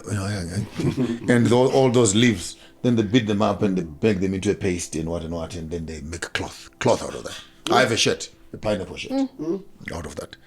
And my brother Richard Sauta, he went fighting somewhere else in Senegal, and he went to Mali and Somalia. He brought me a marijuana shirt. Made out of marijuana fiber. Like this one. This is marijuana. There you go. It's hemp. There you go. Hemp fiber. And then, for the first time in my life, I go, here's baobab fiber. The tree is still alive. And I can be putting on a cloth from this tree. I could not hold myself. I ran back to the streets. I bought one piece. My design mind was already in overdrive. I got one piece, I put it in the front. I got another piece, I put it on the back. I took one piece, I put it on my chest. As I put it on the back, I personally, with my own needle, pierced that thing together. And I jumped into that thing and I said, guys, there is something here. Hey. This is Maponga is very good. What I was trying to portray is that the technology of harvesting fiber from baobab. Wow. It's here. We can make mats, we can make curtains, we can make tablecloths, we can make clothes, we can make, and it's organic. And I was loved it and jeered it. And I shrunk back. But I still have that. But are you not used to being laughed at this point? I mean, that is your cross. I don't want you to make them feel comfortable laughing at me. Because every time they laugh at me, they are insulting their intelligence. Exactly. Because I represent an awakening in the back of their mind that says, hey man. A watcher from the past. They insulted their intelligence. So you must every time you laugh at me, you're laughing at yourself. Because I represent your consciousness. I represent your awakening. I represent your reflection. I represent your thought pattern. Yeah. I represent that element in the backside of you that says, but where am I coming from? Where am I? And where am I going? And if you look at the watcher behaving the way he behaves, he's not just behaving out of nowhere. He is informed of what he's doing. For crying out loud. People saw me the other day. I'm in the caves. The other day I wake up. Wait, hang on. Tell me about the cave. The other day I wake up in the morning and too many phone calls, too many this. My conferences and what in my head is just spinning.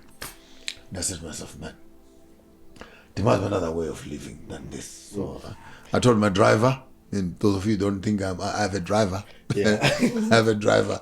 I'm living very well. I'm happy you have a driver because your driving sucks. I have a driver.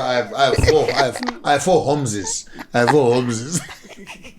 I told my driver drive. We drove to Mtare, somewhere out there, and got myself there, did a function, finished the function. In the morning, I have 2 days available with myself, if not 3 days. And I said to myself, go back to town? No. And I remembered that there was a cave that was nearby. So I told the guy, in the morning, come pick me up. Come pick me up and let's get somewhere. He didn't even know where we were going. I take him there and I said, park the car. They parked the car. Pick up the cameras and let's go. Where are you going? Follow me. I think about an hour and a half, almost 2 hours, wiggling through the thickets in the bush, in the Mutare there, Christmas Pass, right on the mountainside there. There's a cave there. I got there and I sat there and I said, take 1 or 2 pictures and just leave me here. Just leave me for some time. Take some incense and some bush forest stuff and you burn it there. Just smoke the mosquitoes away and other things and snakes and what and what. Of course, we are approaching a sacred space. We must do the ritual and please, I'm not coming here with anything. I'm just coming here to take some moments of rest. So I sit there and they take some few pictures and etc. Hey! And then he chose to focus on your feet. Hey! It was something else. Even the South African media, I mean, in the midst of so many things happening in EFF and MK, the media stopped to come and focus on Maponga's feet. Maponga's feet. But the Malume needs some Vaseline for his feet. But it's okay. It's okay. I'm used. They made your feet at the wrong time. No, but it's uyahlanya. That's what they will do. Maponga has finally lost it. Yeah, because it's as if they found it. Yeah. As if they it. even know what it is to find. Yeah. Because if you don't know what you're looking for, then you're not going to find it. Then you lost it too. In the philosophy, we say, he who does not know where he is going, even when he arrives, he never knows that he has arrived, but he keeps on going. Of course. We're finding ourselves in spaces where we are called upon to actually help map a policy. And it is upon us to bring these things to the table. You see, when we speak to their excellencies, how happy they are and how they sit attentively and like they're hearing all of these things for the first time. Like they don't know that they are lost. That is when they actually find and have a better view of where we're actually at, because they have a view, yes, but they don't have the view that we have. So we bring in a whole angle, and that is why we get invited to spaces to speak. When we spoke at the peer review, at the African Union, peer review. It was it was, we speak these things that we speak daily, but literally I broke it down because I wanted to focus on major issues and how we actually move Africa, because I looked at the audience and it does look like we're talking about things that they understand, that they know. They understand that they don't know when they hear us speaking about them. And that is why then they draw us into the spaces. And that is where you actually then understand that the calling is mkhulu nje waqala esondweni. That was the calling. But my calling was the people. It was never inkonzo. My calling was the people. And where are you? And in whatever condition they were in. When the people are concentrated. That's it. And the illumination, the enlightenment, the knowledge sharing, and that has always been my persuasion. That I don't even regret the amount of time I spent within the religious space, because the calling has always been constant. How do you, as a spiritual person, assist people cross bridges of frustration and lead them into knowledgeable spaces of consciousness? And that has been a consistent throughout my life. People say, hey, you baptized us. Hey, you baptized my mother. Hey, what? I met your mother, I met your father when I met them. And when they looked into my eyeball, I spoke something that they needed at that moment. And tell me, call me, have they become better people? Have they become worse? Exactly. This is the same, we're on the same boat. I have even something I'm saying from Rastafari to Ramasedi because of a whole lot of things that need to be sorted out. I think in 2007, I made my own diagnosis that there is a 80% of gray area in this movement. And understandably so, because one, it's coming from formerly enslaved Africans who are de-Africanized, de-tribalized, de-everything. You know what frustrates many people? It's the idea that we thought that Maponga, you were educated. You're supposed to be a Christian and a pastor. But how come you're not whitewashed enough? No, you're not educated You're the one who got enough. away. It's almost like at your level, you should not be asking these things. But your brain by now should not be functioning. Yeah. We're supposed to be The brain system dead. should have done That with with you. you. But how come you woke up from that? And I understand. But this is where they are now in the theological terms now. This is where now they are witnessing a true resurrection. Like by virtue of whatever they are taking from you, that a bishop make this transition. You are the most vocal, the most probably academic, the most articulate, but a whole lot of them, like that other pastor we're talking with out there. And I know a couple of them, I already come from about 4 churches where they are in this transition period from Christianity to Africanity. So it's a reality of what is going on. Because you see, if we're going to talk about Africa Maibuye, or the awakening of Ibe say colonialism. So we are back. So it is an expected condition that eventually people are going to ask the same questions. That it's like you're the epitome of that which they would have expected, that you're a bishop. But you don't seem to be speaking like a bishop. That's why I even told people, and I was even saying it on your program, that I dropped the title of a bishop.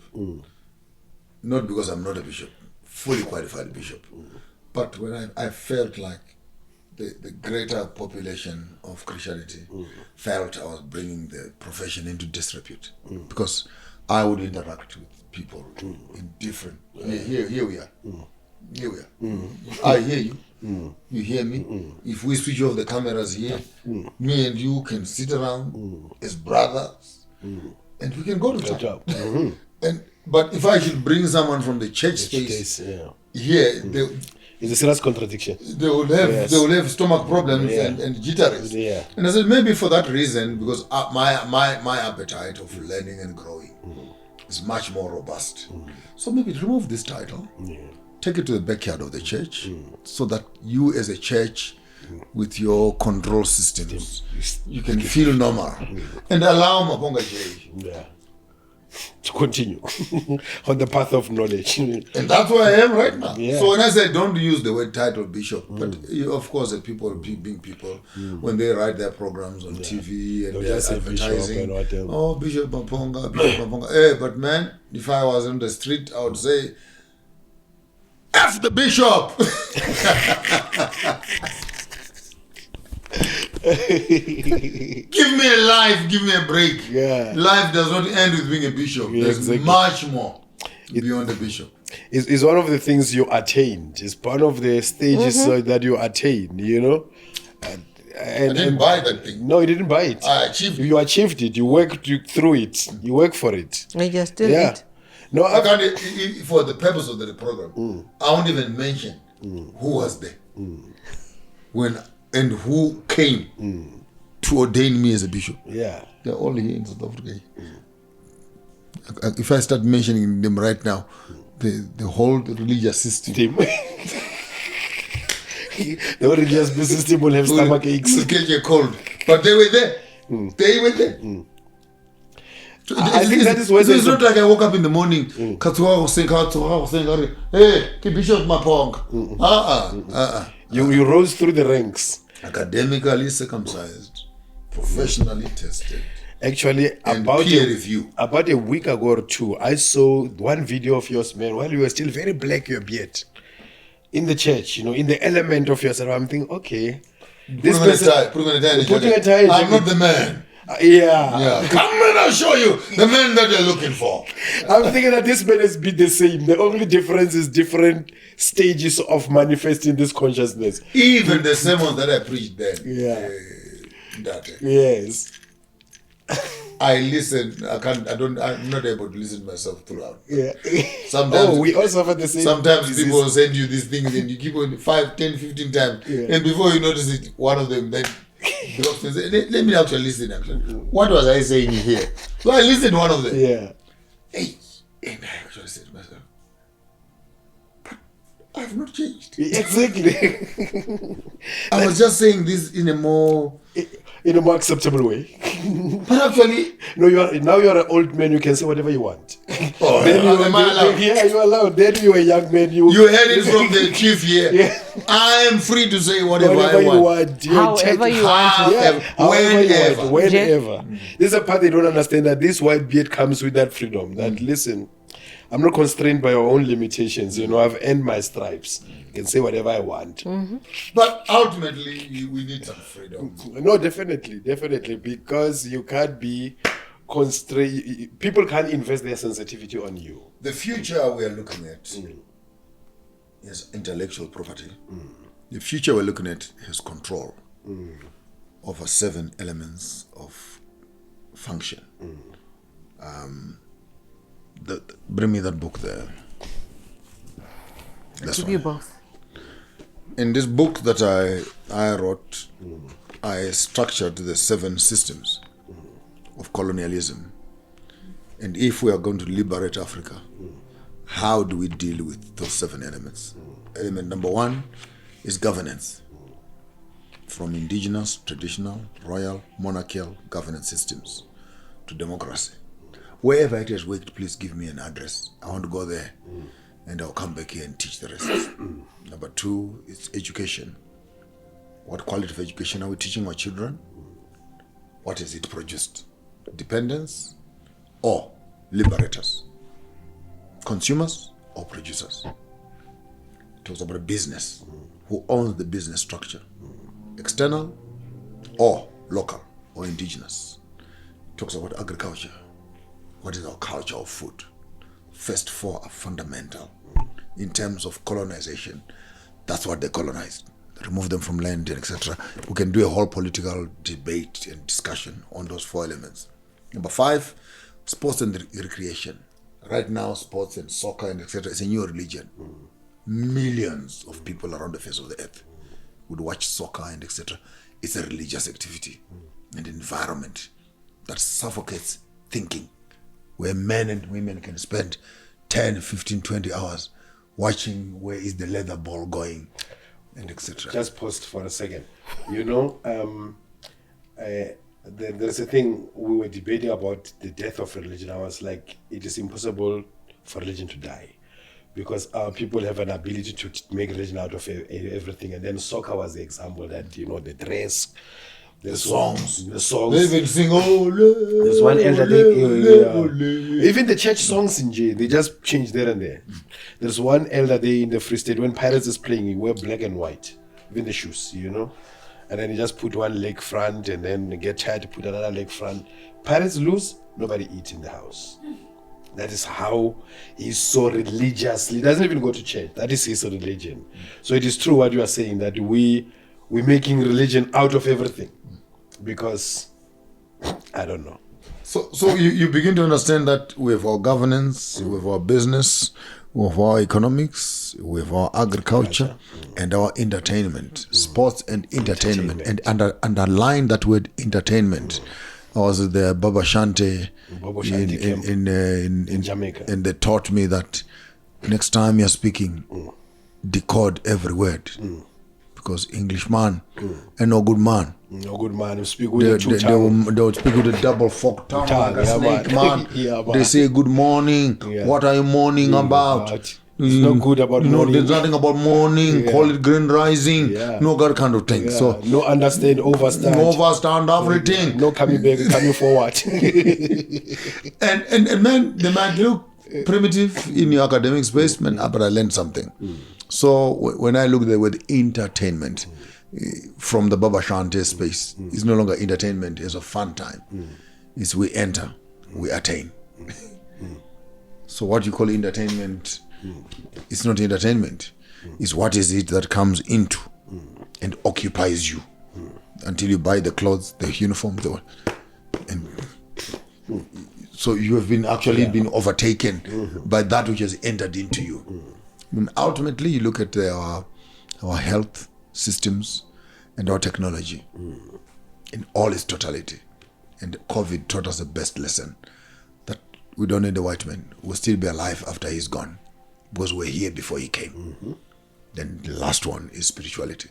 So in this small little book, actually, I've like gone through the pillars of colonization and then started off a decolonization process. How do we undo what has been done to us? And it's not a book for undergraduates. I would actually suggest, if you have a master's and above, then come and de-learn, unlearn, and rewire. First of all, identify yourself and honestly go back, and because this is where our parliaments are. Until we produce politicians who understand the colonial system, what is it made out of? What forms this monster we call colonialism? We will send each other to parliament to do the very same thing that colonialism designed them to be. That's why South Africa is here now. How many years later? 30 years. 30 years later. And you still don't know who is a South African. You still don't know who owns the land. You still don't know who is male and who is female. You still don't know which part of Africa is South Africa in, except a geographical location. Because your knowledge system has been couched into a management process of managing, maintaining the same colonial system that colonized you. So who is the greatest enemy? Is the educated community that comes into office to protect and defend. Very system. Articulatively. And intelligently. Intelligently. Who will be telling you, my brother, you're out of line. And you ask, whose line? Whose line? No, the constitution. Whose constitution? No, the law. Whose law? That's Roman law. And you look into all our political parties. I don't even care. I can say it recklessly. You can take all opposition parties and make them presidents tomorrow. They will not do better than what Ramaphosa is doing unless they understand the monster they call government and democracy. The white man does not know democracy. We taught him democracy. Because if democracy was the best form of governance, why did we fight for it? We say inkosi ngabantu. Why did we fight for it? We taught the white man how to be democratic, how to experience freedom, and live together with others. And the white man can come and lecture to a black man how to live in harmony with others. And since you don't know what democracy is, a white man, I suggest that you must take a back seat and give us a chance as Africans, and we'll teach you Ubuntu. Because if we are supposed to be democratic, like Germany, like Russia, like Israel, would have killed all of you by now and pushed you into the sea. So if you cannot learn from us talking to you nicely, there are other methods that we'll use to inform you. Equality, justice, land ownership, and human respect. Do not undermine African piety, patience, Ubuntu, melanin, tolerance, love. It's not a bottomless pit and a rope of abuse.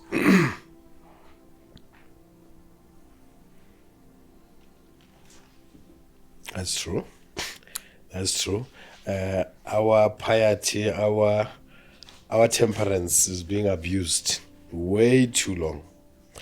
And the truth of the matter is, because we are the mother and father of all humanity, we have mothered everything that is in existence. But that has been taken for granted. Our humbleness has been taken for fumbleness. That's a fumble. And the truth of the matter is, if you look at it from this perspective that is putting it, our patience is not endless, eventually. One generation will come. Can I preach? Preach. One generation will come. We will ask, who is Nelson Mandela?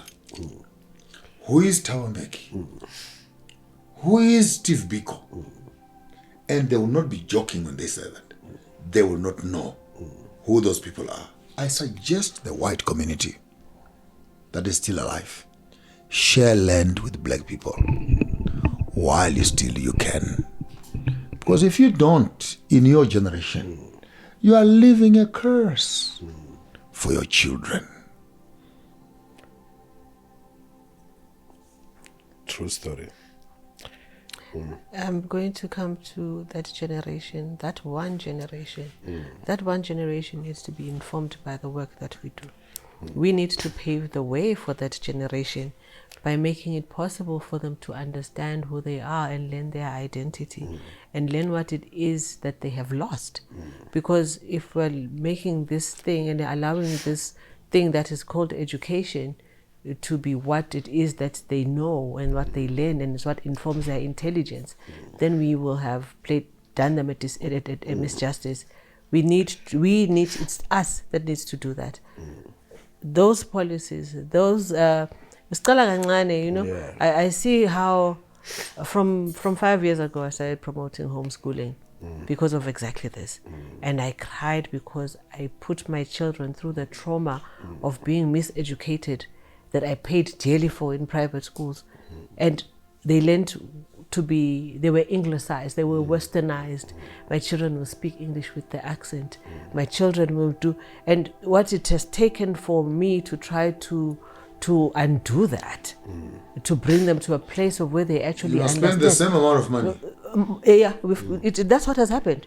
That is what has happened. Because now we have to redo this thing. That is why I invest in this. It's not because it has to do also with the mission was to write the African Bible, and this is it. This is how we're writing it. It's almost done by the 400 chapters now. And we're doing this in this way, but because this is what they understand. I thought, I don't need to. It was not a call to write. It was a call to bring this information. And we're talking to the digital age. They're not reading books, these children. Yeah. This is what they're listening to. They're going on TikTok, they have YouTube. This is the way that we need to. Yes. Yeah. I was talking to Gogo the other day that this is the most used muscle. This is the strongest muscle that they have on their bodies. You tell them to run after a soccer ball and they can't do it. So we do need to do a turnaround of this whole education. We do need to have our children go out there and play on the land. Yes, they are not interested in recitation, they're interested in reality. And the reality now is in the palm of their hand. This palm top, this thing they have. But I want to say that, you see, events of today are tomorrow's history. What we are busy doing is not even what we are planning to do, it's what we are busy doing. Don't even underestimate it. Every time when we go everywhere, there's always somebody who say, we like what you're saying. We like what. So the message is reaching where it's supposed to go. Mukulu, and you know who does that actually also? It's the white people. When they come across, it's the whites will stop and say, "Oh, you guys look wonderful." Yeah, you just saw that. You guys, it's always the white people. The blacks will come and they have an understanding, and because now they think we're primitive. The blacks think we're primitive. Because the dilemma of Africans is that Africans are fighting to be African in Africa. So we become a mystery to our own people. They look at you, the way you are dressed, it's like, how are you? But white people are going to say, this is interesting, this is beautiful, this is royal, this is what? Your people are the ones who thinking, and then, you can't go for a business meeting like this. Yeah. Where's your tie? Who will take you seriously? Serious within a business meeting like this, you understand? Because white people, they know quality. I mean, even in their houses, they have more African artifacts in their houses than Africans have African artifacts in their houses. Hang on. They There have is African no artifacts in the palaces. In the palaces. I mean, look at the British Museum. There's nothing British in the British Museum. It's things collected from everywhere in Africa because they understand the value of what our people take for granted.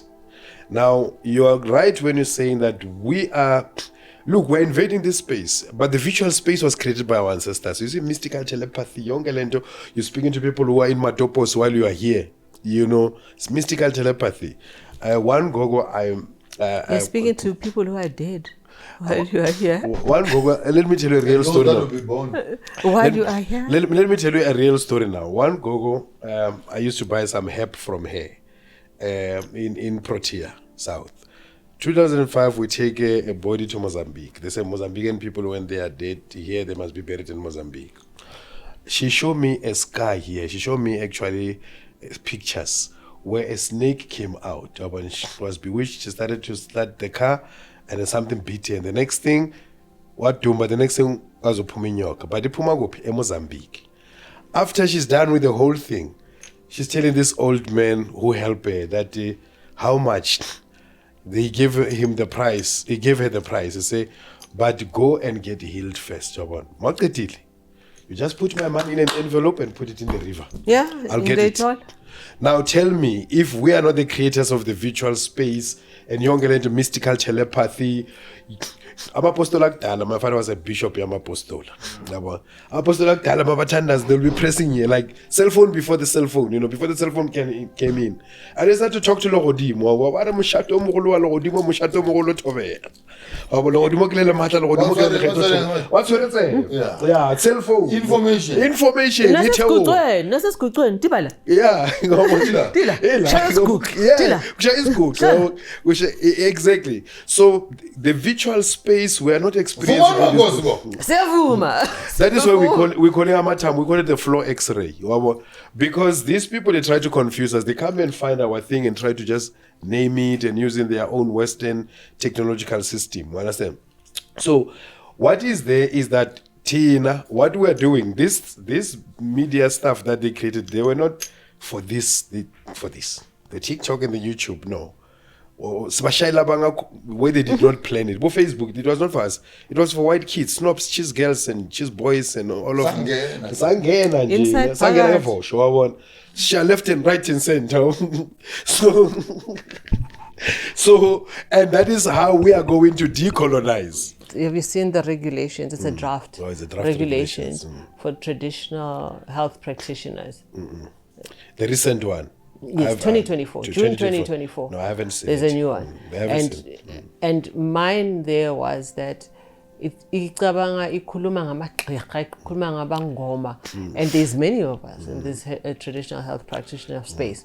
And it does not account for everybody. Yeah. And that is the one thing that I want to actually get to. Okay. And we are doing I don't want to say we, but yes, I've put in the AfroSavvy Academy name in there because we're doing their publicity. Mine is, there's a protest. Let me say they are protesting. The traditional health practitioners who are Bangoma, who are aware of this, are protesting this being passed and the regulations. Yeah. And mine is, this happened in 2015 again, and they protested and it was halted. And mine is, okay, sharp. What have you done in the period between 2015 to now? So now again you are halting it. And we're bringing them into this space. Let's see unregulated. Let's see, make room for them. Let's make room for them. Yeah. Yes. So we need to be. We can protest, yes, but we need in the very near future to be presenting to the Department of Health that our own. This is what a picture of what we want the regulations to look like. We can't just sit back, because we're going to be here again in the next week. So there are a few factors involved then in that. One, the fact that some of us who are in this space who are not aware of that, it then tells you that this is not widely circulated as it should, or there is not being a public whatever public consultative public thing they always talk about whenever they're doing this thing. Secondly, there is a historical context to this. You must remember that African spirituality, African traditional healing, African identity, African culture at one time were banned, were prohibited under the Witchcraft Suppression Act of 1895, Witchcraft Ordinance Act of 1928, and the Act number 7 of 1952. So this aspect, and it's not only limited to the healers, but practitioners within the space of African spirituality, because African traditional healing is a component of African spirituality and all of that. So now the problem we're having in this country, like we can talk about IKS, Indigenous Knowledge System, from the Department of Science and Innovation all the way to those 4-5 black universities that are implementing IKS, University of Limpopo, University of Venda, University of Northwest UKZN. The people who are heading IKS are usually not even practitioners of it. And then you get into the people who are regulating Amangoma, they're not even Amangoma themselves. Now to expect people who are fundamentally anti-Ubungoma or who are taking it with a pinch of salt to come up with a regulation that is going to cater the space fully and satisfactorily, it's not here and there. We're expecting the impossible. So that is what is going to be protest. I don't know any regulation or a bill that ever being implemented without a pushback from the people, because they always try to politicize the process.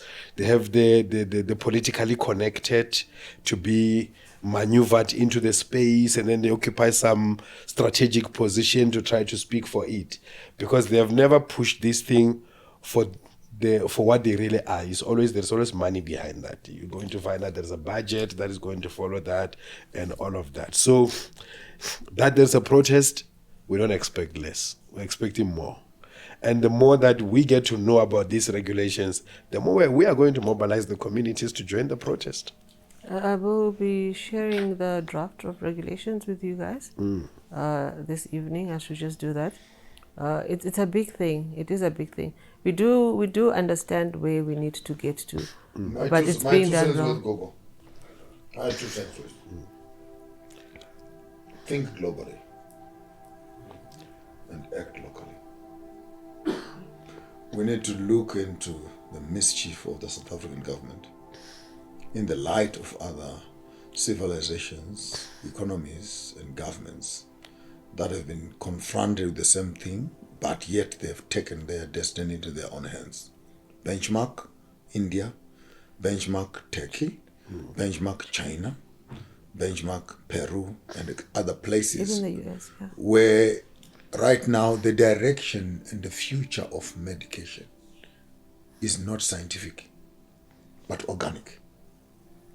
And the combination of organic medicine, indigenous medicines, and IKS creates a plural platform where technology and culture kiss each other. South Africa will lose an opportunity of relegating indigenous medicines in appreciation for the academic education. But the diseases that are in Africa are not academic, but they're organic and indigenous. And you're going to have that gap. And COVID taught us well that when vaccinations delay, mhlonyana, ukufuta can work. So you cannot leave. We've been here for millions of years before this technological, government, medication, pharmaceutical system comes into place. So we need to think globally and find out how come when you get to China, when you're signing the form, you're asked, do you want to go indigenous? Do you want to go Western? Do you want to be healed organic? Do you want to be healed synthetic? Do you want to give birth naturally? Do you want to give birth cesarean? Do you want? And I think our African governments must not become infatuated with being in politics and yet not being in power. You didn't hear me? Yeah, you're in politics. But you're not in power. Power means that you have the ability to influence your community to make the right decisions. And the right decisions are not always biased towards Western. information systems. Let's get a bit of our past and our culture. Let's bring it to the table. Let's appoint our universities to marry aspirin with indigenous, diposin with what, amoxicillin with what, and give our people choices and options for healing.